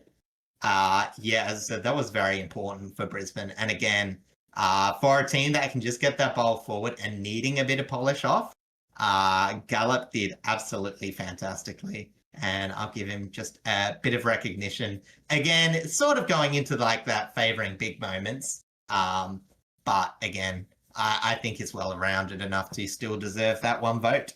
Yeah, I can completely agree with that. My list is only very slightly different to yours. I gave my 5 votes to Hugh McCluggage because, again, I think he had just a monster performance. Whilst not as efficient as someone like Will Ashcroft, who is also on my list, I just think he was a lot better in terms of how he used the ball in other areas, and that's why I gave him my 5 votes. My 4 votes go to Josh Dunkley. Again, tackling pressure, that's something that I love and what I look out for, and he was just on top of that all afternoon because this was a twilight game. Will Ashcroft gets my 3 votes, again, pretty much for the same reasons that you listed. Again, he is just fantastic. And looking at our full tallies, fair chance he could run away with the MVP vote. We will let you all know on that one next week. But my 2 votes goes to Nick Dacos. Again, I think every time Collingwood had those moments, as I was talking about before, I think he was kind of the crux of a lot of those. He was the one who was able to transition that ball very, very cleanly into that forward line. And the inside 50s that they did utilize, they mostly went to Jamie Elliott, for an example. And it was just phenomenal to see. As much as, I do give a lot of grief about Nick Dacos and just not wanting him to win the Brownlow tonight. He has had a fantastic final series. So I want to give him some kudos. And then I was tossing and turning about who I actually really wanted to give my number 1 vote to. I was kind of thinking about it all day, but I did end up going with Darcy Gardner as well. I think his shutdown role on my check was fantastic. And it's just, I think he's going to be very, very important to facing up against Geelong in the grand final. So that brings us now to pretty much our total tallies for the sets of players that are still in viability for the Coast to Coast MVP medal. Starting with Will Ashcroft at 17 votes. He is currently the clear leader. Then we've got Josh Dunkley on 11, Patrick Dangerfield with a perfect 10, thanks to this week. Tom Atkins also on 10 votes. Mark Blitzars on 9, Hugh McCluggage on 8, Max Holmes also on 8, Brian Myers on 8, and then Darcy Gardner, Harris Andrews, and Ollie Dempsey tied with 5. Tom Stewart on 3. Unfortunately, he has now been ruled out, so he will be ineligible due to his concussion. Jared Berry also on 3. Same issue. Very sad. That's unfortunate timing on us. Yeah. Darcy Fort on 2. Ty Gallup on 1. Darcy Wilmot on 1. And Dane Zorko also on 1. Yeah, and just so you're like, oh, in the finals, Brisbane are playing 4 games versus Geelong's 3. Are they just going to get, weighted higher? And the answer is no. I haven't exactly locked in what we're going to do yet because I actually have to have a mini discussion with you. But at the very least, Brisbane scores will be times by 3 and then divided by 4 to scale them with Geelong's vote. If you know how math works, that's just the way you do that sort of thing, just to normalize it. However, I do realize we normally weight more for the Brownlow. So either we might do that, double the Brownlow votes, or anyway, we'll figure it out. We'll figure it out. Not Brownlow votes, Grand Final votes. Yes. But what you will know is that the Grand Final votes will be worth more and the Brisbane scores will be normalised. But whatever Geelong get on the Grand Final will be what Geelong get. So even though Will Ashcroft is on 17, I would say that is about the equivalent of probably 13 or 14 at the moment. It's still all to play for. Considered. Yeah, exactly. And as I said, that Grand Final will be a big determining factor, as we like to have it be. But it could be the 17 points, what he's got already. Could be the edge. Or Dangerfield could have a really big performance in the winning Grand Final, and he could win. So anyone's game. Or Tommy Atkins. I would love for Atkins to win it, but I don't want to be too biased. As much as, and we'll talk about this in a moment, but as much as I'm kind of wanting Brisbane to win the Grand Final, I would not be opposed to us giving Tom Atkins the MVP vote, honestly, because I have been a big fan of what he's done all year. All right. Before we move on to our brief little preview of the Brownlow, even though this episode goes out after the Brownlow is all done, I want to just quickly run through the confirmed totals for players that are eliminated in case you were at any time not concerned, intrigued by where everyone kind of sits. So I'm just going to quickly run through all of them. Jai Newcomb is on 12 votes, currently leading the total for players that are eliminated. Then Jack Gunston, Noah Anderson, Jordan De Goey, Caleb Sarong, Josh Battle, JB Elliott, Tom Green, James Sicily. I'm not going to bother with numbers. Just know that Newcomb is on top. Darcy Moore, Nick Dacos, Jarman Impey. Which McDonald is that? It's Connor McDonald, I think. Connor McDonald. Thank you. Ned Long, Jack Ginnivan, Darcy Cameron, Brodie Ewland, Alex Pearce, Alex Neil-Bullen, Lloyd Meek, Matt Rowell, Big Billy Frampton, Mabior Chol, Josh Ward, Carl Amon, Josh Worrell, Alex Davies, Dylan Moore, and Blake Hardwick are our confirmed totals for eliminated players. And if you were curious, Newcomb would be, in fact, second in the overall scoreboard as it stands now. 1 ahead of Dunkley, and of course 5 behind Will Ashcroft. Yes, that is correct. All right, so what we're gonna do now, just before we preview the grand final, is just give a little bit of a tip in terms of who we want to win the Brownlow. Again, this is on tonight as we're recording this. Obviously, by the time this episode goes out, everyone will already know who wins the Brownlow. But basically, I want Noah Anderson to win. Honestly, he has my vote. My one concern is that players like Matt Rowell and Took Miller, when he was in, will likely take votes off of him, which will make it a little bit harder. But if it's not Anderson, I would be pretty okay with Jordan Dawson taking it as well. Yeah, honestly, I still don't think Dawson had that great a year. He definitely had a couple of quiet patches. That is definitely not wrong. Yeah, I don't know. But I think Noah Anderson, again, is a player I want to win it. I can definitely see Nick Dacos. I know it's weird because I don't think he's had that big a year, but I think he's been really consistent. Yeah. And I think just because Collingwood don't have too many players that take the shine off him. Like, of all the games that they've won, Nick Dacos has been one of the better players. Maybe Jamie Elliott sneaks a few when he's had big bags, but so I'm actually saying Nick Dacos is take a couple off of him as well. A few games, but Nick, I actually think he's going to win the Brownlow. And then I'm just going to chuck a few Well, actually, okay, so the player in my club who I think is going to poll the highest is quite clearly Zach Butters. I don't think that's any surprise. I think Taranto will probably I get don't know ours. if you... Yeah, Taranto. I don't think Prestia played enough to probably No, he mostly get close, but... he had a really solid second half. He played most of the games in the second half. But yeah, most of obviously those it wasn't were around losses, in the first half, unfortunately. so that's the issue. Yeah. And in terms of just random things, I want to say, I think Marcus Bontempelli, will actually get a bit closer to the top, than people think, and it'll be like one of those heartbreaking. I reckon it'll be like on a heartbreaking top 5. Yeah. Where he probably could have won the Brownlow medal if he'd stayed clean. Other random ones, I think. The issue with the Dogs is that Mm. Kennedy could take votes off of him, Ed Richards could take votes off of him, Libba could take votes off of him.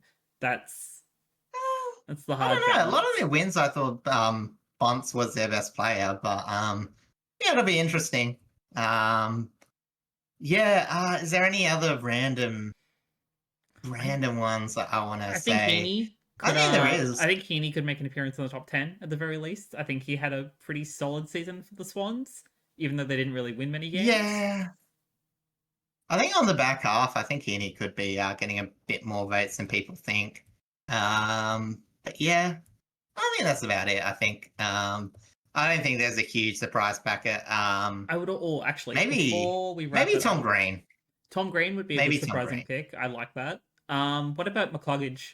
Do you think good old Hugh McCluggage could make an appearance? Or do you think like the contention with Zorko and Dunkley and Neil? Yeah, I think he'll still make top 10. Ashcroft. Honestly, again, it's just more quality though, and I don't think that gets rewarded enough. Again, why I think George, a good chance to win it. Yeah.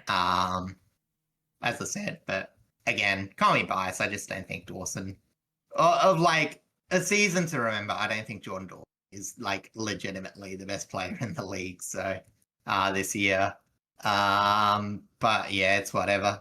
That's fair. Yeah, and the Brownlow, I still don't rate it that highly, so I don't really care. No, it's just a midfielder's award at this point. Like, whoever wins it, I do legitimately think Noah Anderson would be a reflection of one of the best years. McCluggage would be a reflection of one of the best midfield years. And as I said, I'd still say Bailey Smith is reasonable, despite, maybe some minor criticisms of his game. I think his year was absolutely fantastic.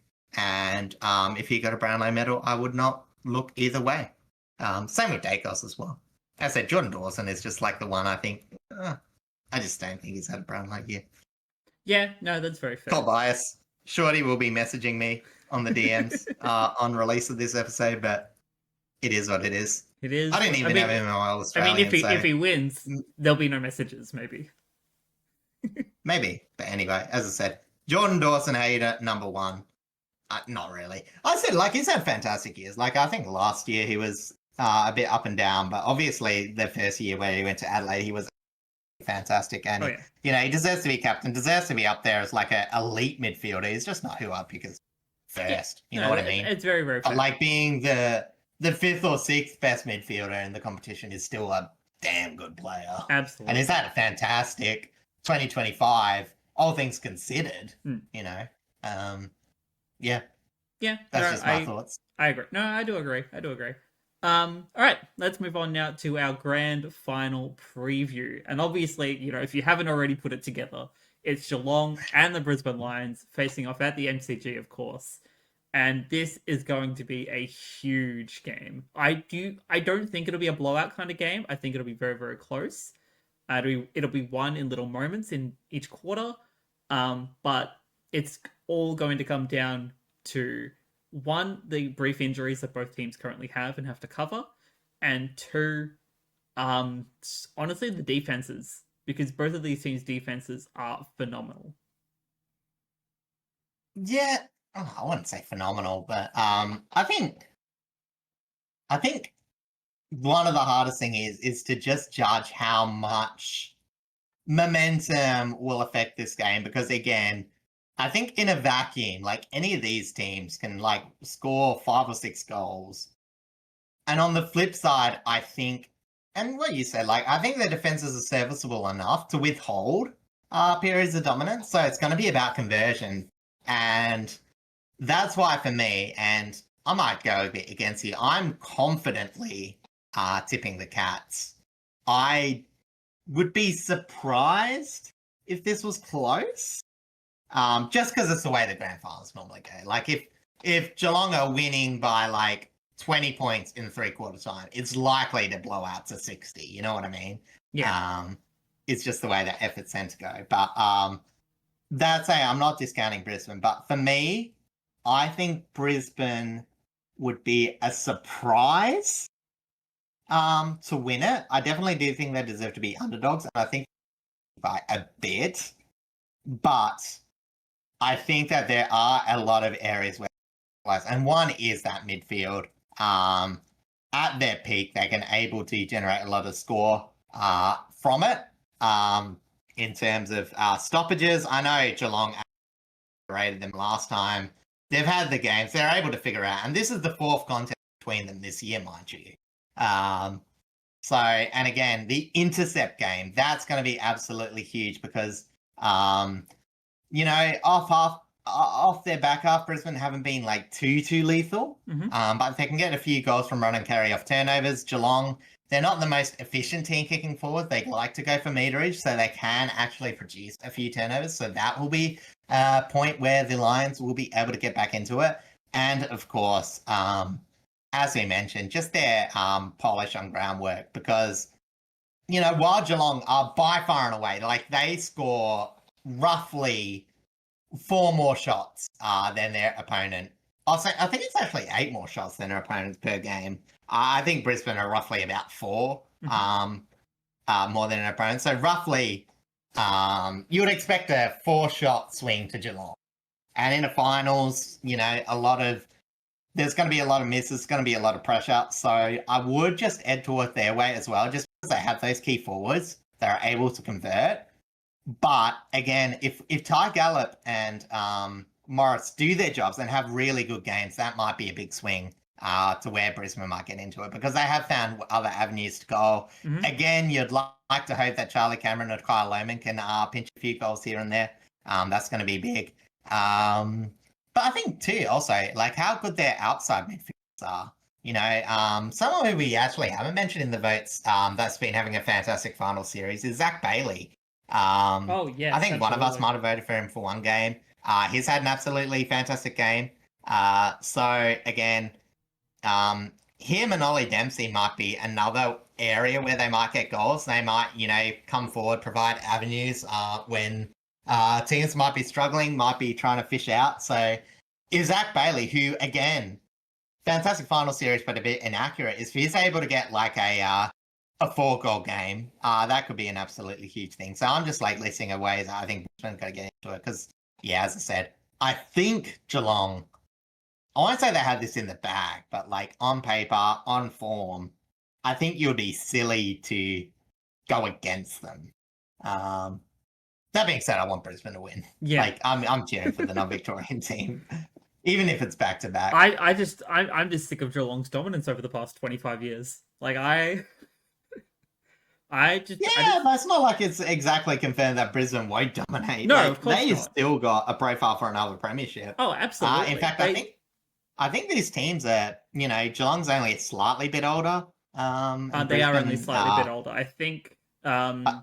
I think when I looked at the ages this year, Brisbane are actually roughly similar to Hawthorn in terms of the age profile, which is, you know, just moderately experienced. I think the loss of a bit of a Danaher drop probably off from did last year. definitely help in weighing that out, because he is one of the Yeah, a older few players. more rookies. Again, I think Zorko again, in terms of the is grand the next final. oldest off the top of my head.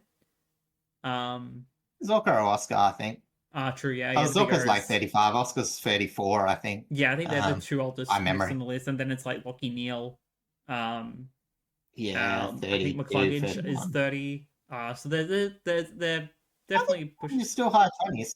It might be high 20s. I can't remember. I Anyway, in like 2016, I think. Oh yeah, 17. maybe. I think we have actually talked about this. Anyway, yeah, Brisbane are the younger team. But they have pretty much the same amount of experience in terms of finals, especially because they've been so good the past couple of years. Like it's definitely like elevated their experience levels in comparison to Geelong. But yeah, like honestly, Sorry, I I would wasn't love. laughing at you. Yeah, I've why? just loaded up Hugh McCluggage's Wikipedia. He was born. He's only 27, so that will confirm Okay. that. And according to his nicknames in Wikipedia, Huge McLovin. I'm not sure that that's actually true. I I feel reckon like it's that's just the not true. Wikipedia editor is wanting that to be true. But yeah, we maybe a mystery we'll find out in a grand final I'm sure someone post-match will tell the presser story if that's real or not at some point. at some point. But yeah, as I But said, yes, I have doubts. I would love Brisbane to win. If they bring in Lockie Neal, I do think it's a gamble. But if he's ticked all the Yeah. boxes, if he's working extra hard to prove himself, then if you want to take that gamble on your co-captain and one of your best midfielders, honestly, may as well, honestly. Like he has that experience and he Mm. brings that level of leadership that whilst they may not really need at the moment, it does make a difference when it comes to this kind of pressure game. All right, and we'll go short term, but assuming that all these injuries, like they're out, who has it the worst off? Is it Geelong or Brisbane? Because both teams have been relatively healthy during the year. Brisbane probably a few more injuries, but I think at the moment, Lockie Neal, Ollie, Lockie Neal, missing Berry, and missing, if we are to consume worst case scenario, I was about to say both, Henry and Stewart. I think Henry and Stewart because it's two defenders. Like Yeah. that's kind of it's two defenders in the defensive position, whereas it's a midfielder and a defender. So you have the flexibility of depth players that only fill one of each position, whereas filling two in the same system could be a little bit more difficult.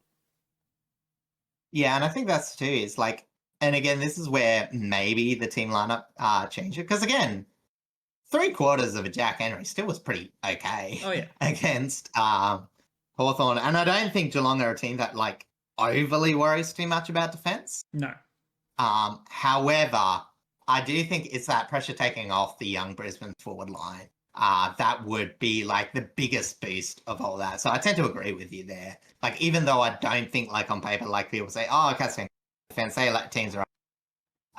It's about moments, and it's about how much teams are going to capitalize on their momentum swing. And again, if Ty Gallop and I was about to say Leicester, Morris, yes, kick 4 or 5 goals, like I think Brisbane are in with a big chance. I honestly think they'll be lucky to get 3 from both of them. But again, that could be another big swing one in the thing game. that we have talked about at length during this final series is how these teams are able to adapt very, very quickly to moments like an injury or like, capitalization of just those sorts of moments, periods of time in general. Like, and I think however they fill these injuries, whether it's one, whether it's two, I think that will be able to. I don't think it'll make a huge difference because of their ability to adapt. Like you've got a player like Tom Atkins, just for an example, he is able to float and play a little bit more of a defensive role rather than play his onboard like centre bounce kind of role. For Yeah. Brisbane, like you don't necessarily have to bring in Lockie Neal, but they have players like Dunkley, another pressure tackling player who is able to float back and play more defensively and kind of fill the kind of shutdown role that Berry does have often, as well as supporting Gardner, supporting Zorko, supporting a lot of that movement off of halfback. So they can adapt if the player isn't entirely working out who they've brought into cover. But even if that's not the case, they're still able to shift pieces around and still make it work. Both teams. I will say this. I do actually think that the most important player loss, and I know this might be a bit controversial, is Jared Berry, though. Because I think what it does to Brisbane is you're now looking at Archie playing on the wing, pure wing, as well as Zach Bailey. And I think it's just removing those players from the forward line that might be a bit harder for Brisbane. Because again, it's already a bit of a tough ask for their forwards. They've got their ground level people out of form. They've been looking for other people to come up forward. So it's it'll be interesting how they shape the win because Geelong are a good outside teams. You know, you don't want to let Max Holmes go from halfback or as he's playing now in the midfield that sometimes floats outwards. You don't want to let Ollie Dempsey off the chain. But for Brisbane to be successful, they're going to have to be aggressive with it as well. And, you know, maybe they might actually experiment, like asking one of their tolls to lead up forward. Maybe that's a role for big Oscar McInerney if they can't find a role for him. So Brisbane are going to have to be smart with the way that they shape their outside to forward movement.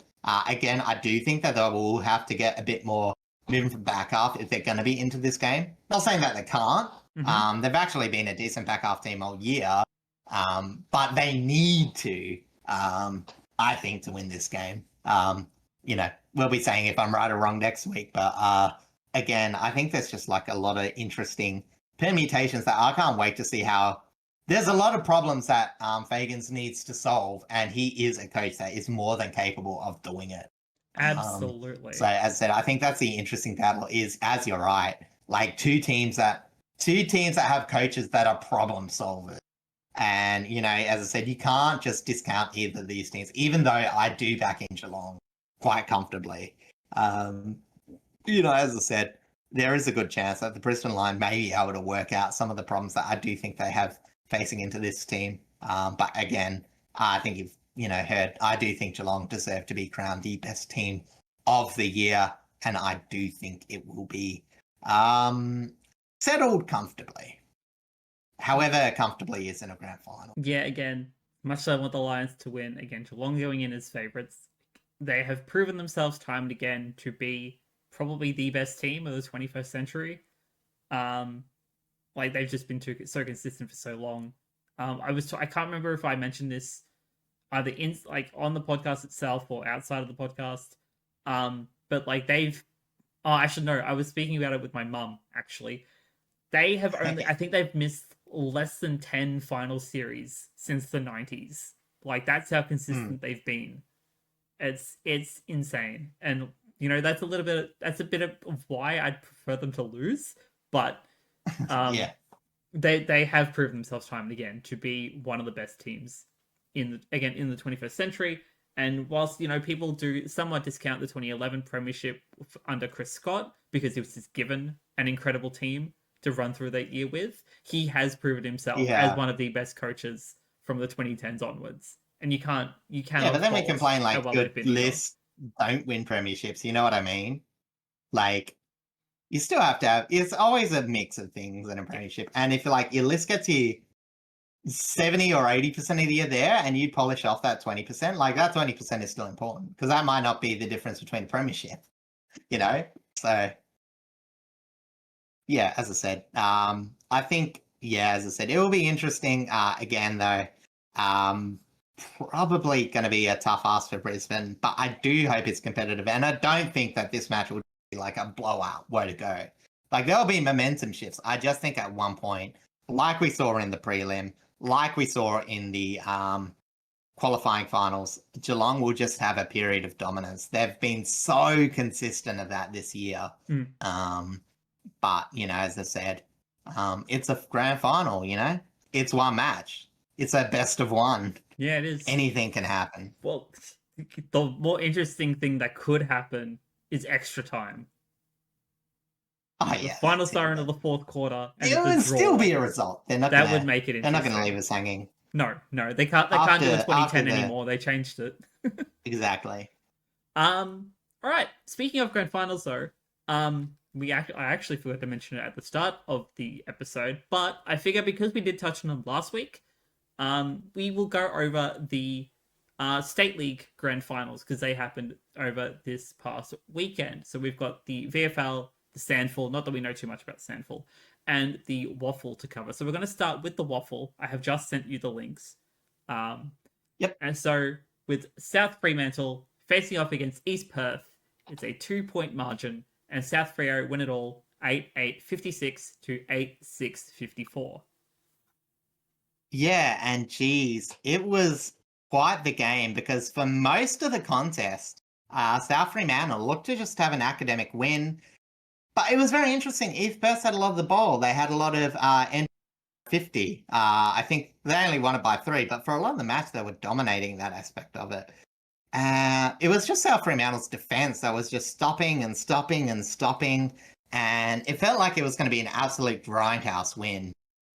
But, as I said, I think they were about, at one point, I think they were 8-8 before, or not 8-8, but around 8-4 before East Perth got their first goal of the last quarter. And then East Perth just went bang, bang, bang, bang. And all of a sudden they were in it.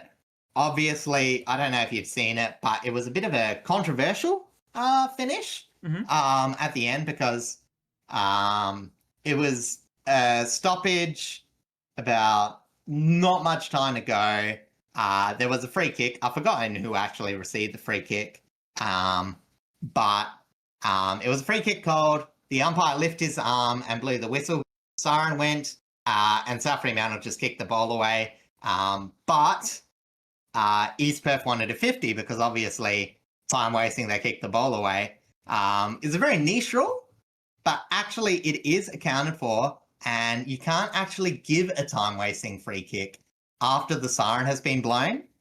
And I also think common sense, because the umpiring called the end of the match, I think as a player, you are allowed to assume that that means that they've sort of, called the game. You know what I mean? Like, expect, okay, they're not going to make a 150-meter kick. No, you know? well, the rule is meant to be that when the siren goes and the umpire acknowledges the siren goes by putting both arms up, that's game over. The umpires signal to the players that it's game over. The siren doesn't actually dismiss the players. So that's probably why it's such a niche little decision. But again, like, if the umpire has already made the call that the game is over, you can't do anything about it. Yeah, I do think the one biggest error was actually letting the player have the kick.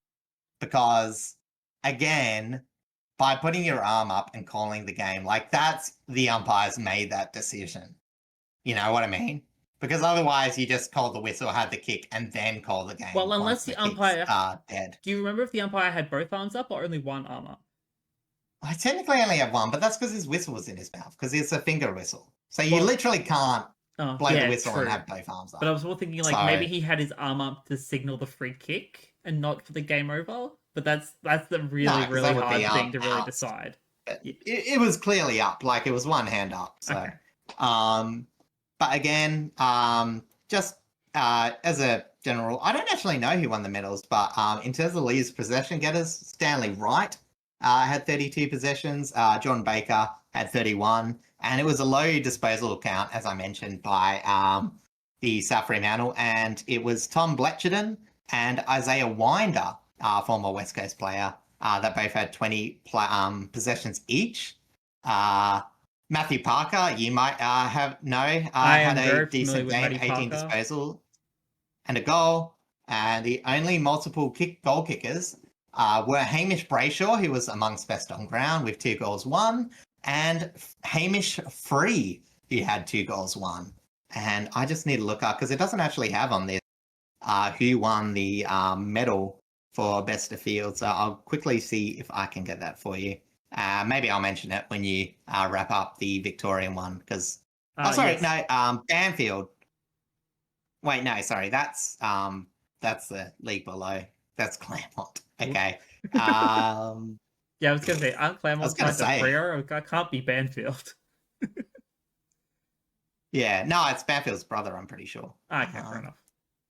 But that's for the Colts. So, that's right. That was pretty cool, I will. Yeah, I will. It's gonna be. I will talk about the VFL whilst you're finding that. It was held on the Sunday with a Footscray taking on the Southport Sharks. And again, 10-point margin, the Dogs managed to win it out at Icon Park. 14-5-89 to 11-13 79.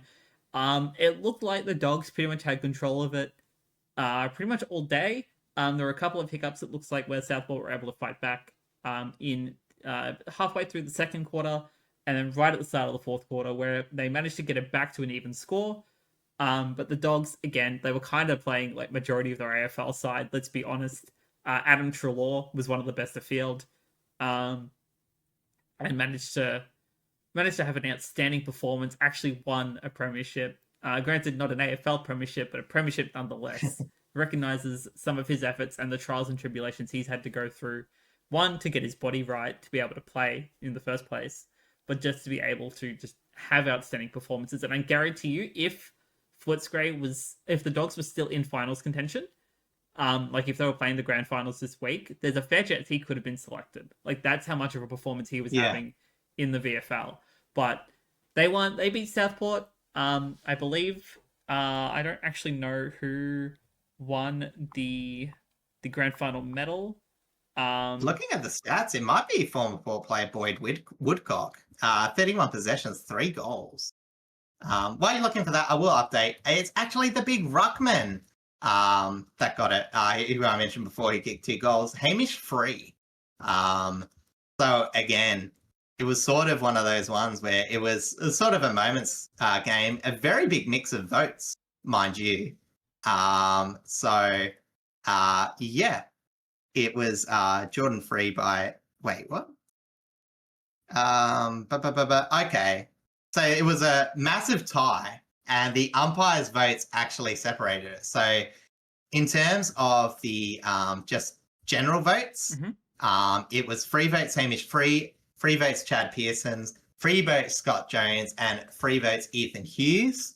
2 votes Isaiah Wander, Jake Florenka, and 1 vote McAfee Parker, John Boyd. And because Free got most of the umpires' votes, he ended up winning.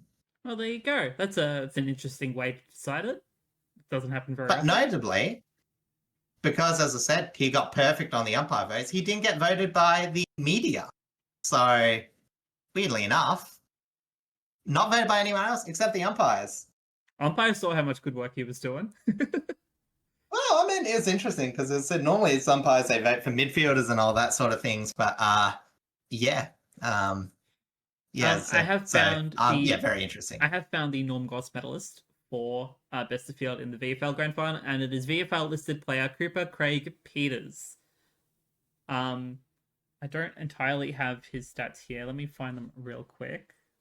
Only 21 contested possessions. I got player stats here. Craig Peters, 28 possessions, 1 goal, 8 tackles, 7 3 inside marks, 50s. 8 clearances, 7 inside 50s. That's all the stats I have. So yeah, I just brought the stats up here. Adam Trelaw, 26 touches, 15 contested possessions. Taylor Duray, 17 touches, 6 contested possessions, 6 intercepts. Nick Caulfield, Cooper Hine. Again, like the Dogs were basically playing an AFL team, I'll be honest. But like there was a ton of good work here from the Dogs. Liam Jones even played in this. Luke Kennedy, he's a VFL listed player. Oh, John Bustlinger goal too. Yes, Jed Bustlinger, Oscar Baker. Like they had a very, very solid performance. And again, against a team that like technically from Queensland, where AFL in terms of a second tier league doesn't really exist anymore. Like that's still an outstanding performance from them. Had they been a little bit more accurate, they would have run away with it. But the Dogs managed to hold their defense very strongly and secure the VFL Premiership. The Tigers, the Richmond Tigers, were of course in contention, but we went out first week against Brisbane, which is very unfortunate for us. But again, I think this season of the VFL, for what I did actually get to watch of it, was very, very good from the AFL listed teams, and even the VFL listed teams, I think, still had outstanding performances as well. So there's a lot of good talent floating around there that could get picked up, whether in a mid-season, in an SSP signing, or even in the draft. There's a ton of good players out there. Yeah, exactly. Shall we move on to the South Australian League? Yes, we will move over to the SANFL. And granted, we both don't know too much about the SANFL, but I figured it was worth mentioning since we're talking about the other two anyway. It's between Sturt and the Glenelg Tigers, and with a 31-point margin, Sturt won over 16-9, 105 to 11-8, 74. Yes. So, I will just go through some of the stats. Can you try and find the person who won the Glenelg medal or whatever it's called? Yep, I'm on it. So, again, seemed to be a fairly dominant performance all day. Basically, Sturt had pretty much the lead for most of the day and then really ramped it on in the fourth quarter. A few junk time goals sort of allowed them to come into it. But a 5-goal pole by Lachlan Hose for the Tigers too, keeping it into the game. Don't always see that. But otherwise, no performances. Joshua Hone kicked 4 goals. Seems like a key forward.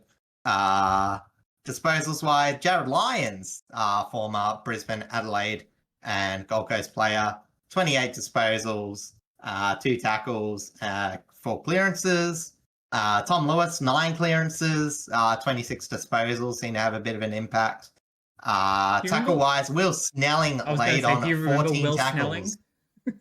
I do remember Will Snelling, former Port player and former Essendon player. Probably always a bit of a pressure, but seemed to go a lot better in the state league, so not too surprising there. I have also found our Jack Oatey medalist, which is best of field medalist, and that is Angus Anderson, who finished with 24 disposals, 16 kicks, 9 marks, 4 clearances, and a goal. Yeah. Also, Flynn Perez, which is a name I haven't heard in a long time. I think he used to play for North with 11 intercept possessions. So, yeah, a lot of interesting little things there. So, sorry, who did you say the medalist was? Did you say the stats? Angus Anderson, and yes, I did say the stats alongside it. Okay, good. Because I just got distracted by Flynn Perez. I do apologize. You're all good. So yeah, there you go. Sturt pretty much had a solid hold against the Tigers. Again, having lost to them in the previous 2 years. Again, these 2 teams have pretty much been the best 2 teams in the SANFL for a fairly long time. Former Tiger Liam McBean is the captain for the Glenelg Tigers, mind you, and he has had a fantastic outing all season long. I figured that was worth mentioning. We love the McBean out in Richmond. I do hope he gets to come back to an AFL list, but I think age is starting to catch up to him in terms of that potential. But I think he's very happy playing for Glenelg. Like he's their captain. He's having fantastic outings. So I can't complain too much about that. Yeah.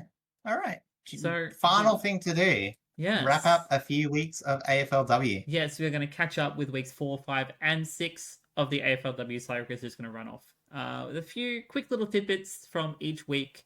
And yeah, it's good to catch up every now and then because we'll do a little bit more content over the men's off season. Yeah, I mean, first of all, in week 3, we had week 4, I should say. One of the classic head-to-head matchups. Brisbane Lions got the narrow win over Quana. That was probably one of the best games in this period. In terms of closeness and excitement. But otherwise, a pretty pedestrian around Melbourne, who we'll talk about continuing their good form over the unfortunately winless Tigers. Yes. Carlton continuing a bit of good form. And probably another big game, the West Coast with their dominance last quarter against Port Adelaide. I think it was Indigenous round, so it was technically... Woolwich Maroowa versus Yatapulti, where West Coast kicked another solid last quarter, 5 goals in the last to get the victory there. Then we go on to the next round, which is round 6. 5. And... No, we're just on 5. No, we're on 4. Oh, right. Okay, 7's the one that's yet to come. Yes. And there were a lot of blowouts. One of the most exciting games, Port Adelaide versus Melbourne. That was a really close one. Probably a big upset too. Collingwood absolutely dunking on Sydney, who were undefeated at that point. Collingwood struggling a bit. GWS got their first win of the season, beating the Bulldogs. And yeah, that's about it for that one. North Melbourne absolutely dunked on the Lions. And further much prove that North are probably going to run away fully with this season, and the Dockers win the Derby in an absolutely wet and miserable game that I chose not to go to because it was too wet, miserable, and windy. That was the game that you decided to not go to, which I'm very grateful for because you probably would have been unwell afterwards because of how wet it was. Yeah, it was. I was just feeling a bit off anyway, but yeah. But last round, it was a bit closer. Had a good match between Hawthorn and Collingwood. Hawthorn got the wood over them and sort of curbed Collingwood's slightly better performance of recently. Port Adelaide and Geelong. Geez, an absolute theft by Geelong. Unfortunately, a controversial rush behind where in the wet conditions, Borg knocked the ball through for a behind. It was called a deliberate attempt, even though she was clearly slipping and sort of just knocked the ball through accidentally, and allowed Geelong to get a free kick for deliberate rush behind, which the AFL has now conceded that was a pure error. Kangaroos, would you believe it? Absolutely dominated Carlton. Fremantle surprise, absolute dunking over Essendon 56-8. I didn't go to that one because it was my granddad's birthday. Shout out to my granddad.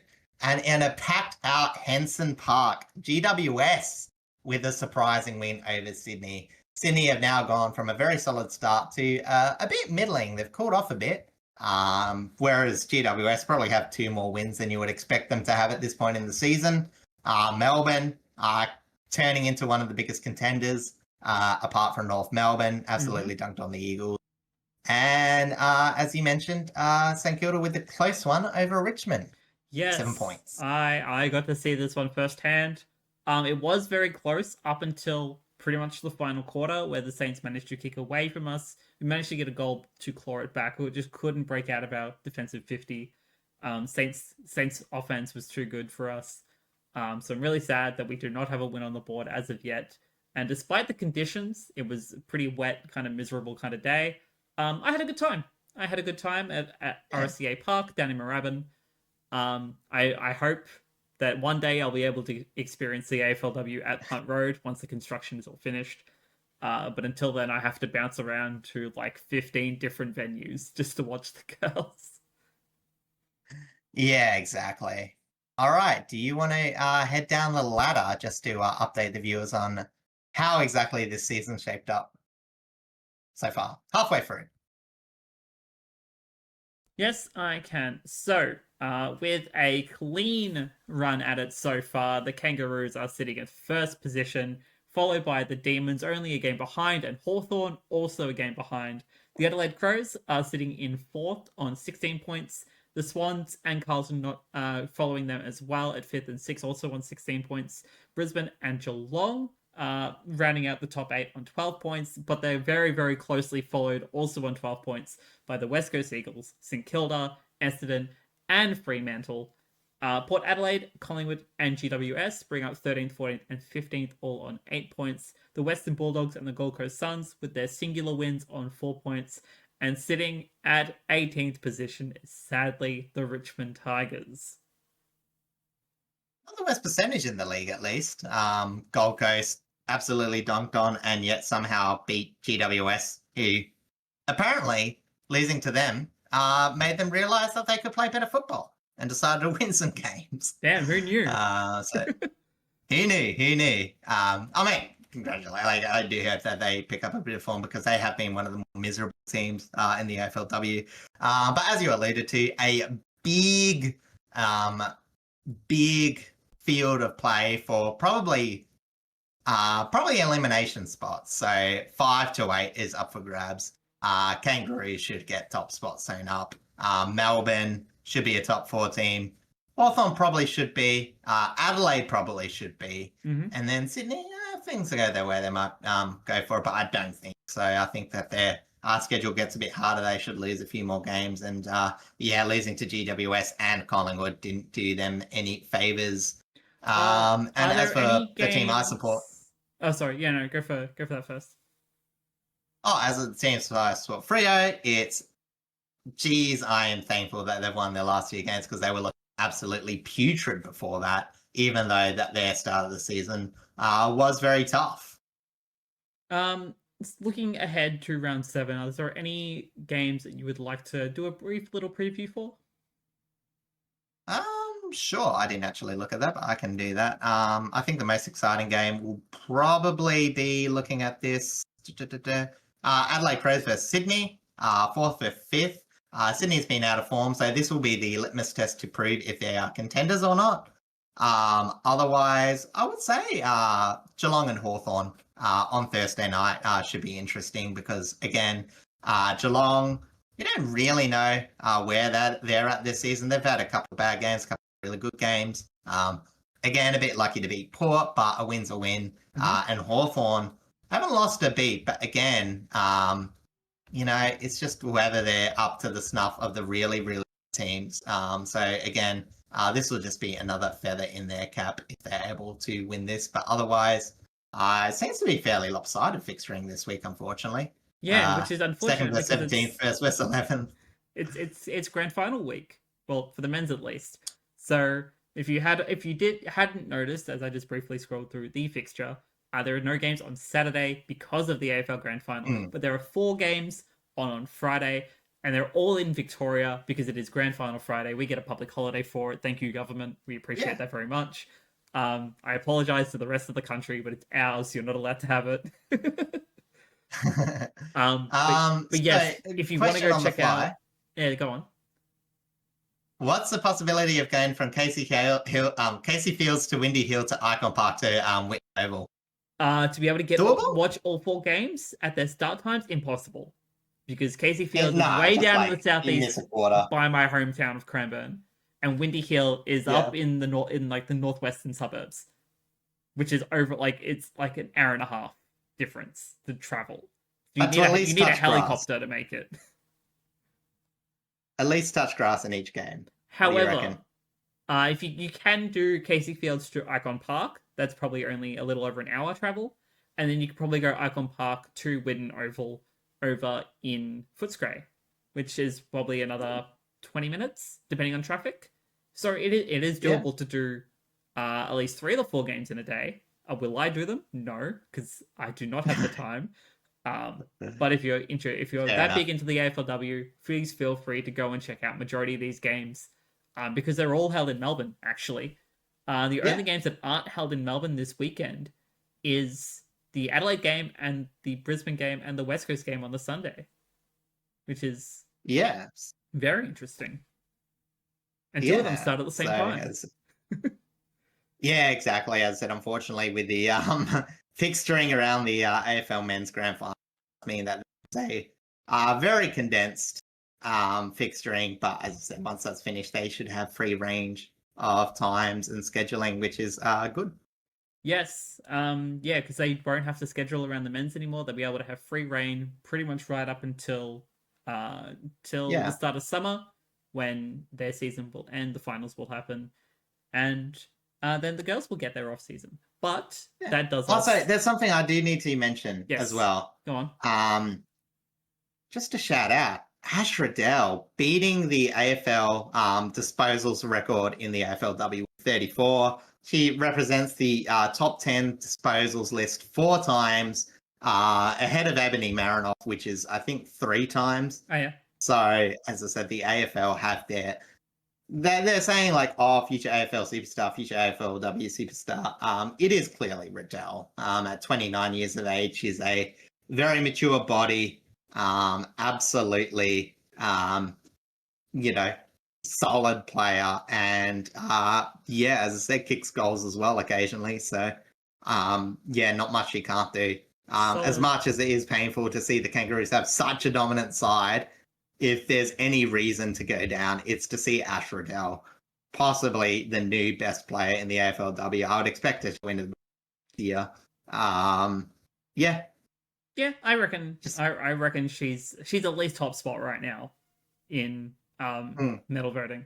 But yeah, that does us for this week's episode. Thank you so much for coming to hang out and coming to listen to us yap on YouTube and Spotify. Of course, please leave a like, comment, and subscribe if you want to get more of what we do here. There will probably be a bonus episode, like a half-hour bonus episode, just covering the Brownlow medal and goal of the year, mark of the year, and anything else that comes out pretty much over the next 24 hours. That will either come out on Wednesday or on Thursday, depending on when we have time to record it. But otherwise, thank you all so much. I'm not too busy this week otherwise, so I should be streaming a little bit more. I kind of accidentally took a week off because I was so busy and just so tired. So I'm back to doing it a little bit more consistently this week, hopefully. So please go check those out down below in my links. Again, Cyrus doesn't really use Instagram, but go check that out anyway, because why not? But otherwise, thank you all so much for coming to hang out with us for episode 77. Hopefully we will see you all later this week for our bonus mini episode, or next week for episode 78, where we will break down the men's grand final. May the best team win. So until then, we'll love you all and leave you all, and we'll see you later.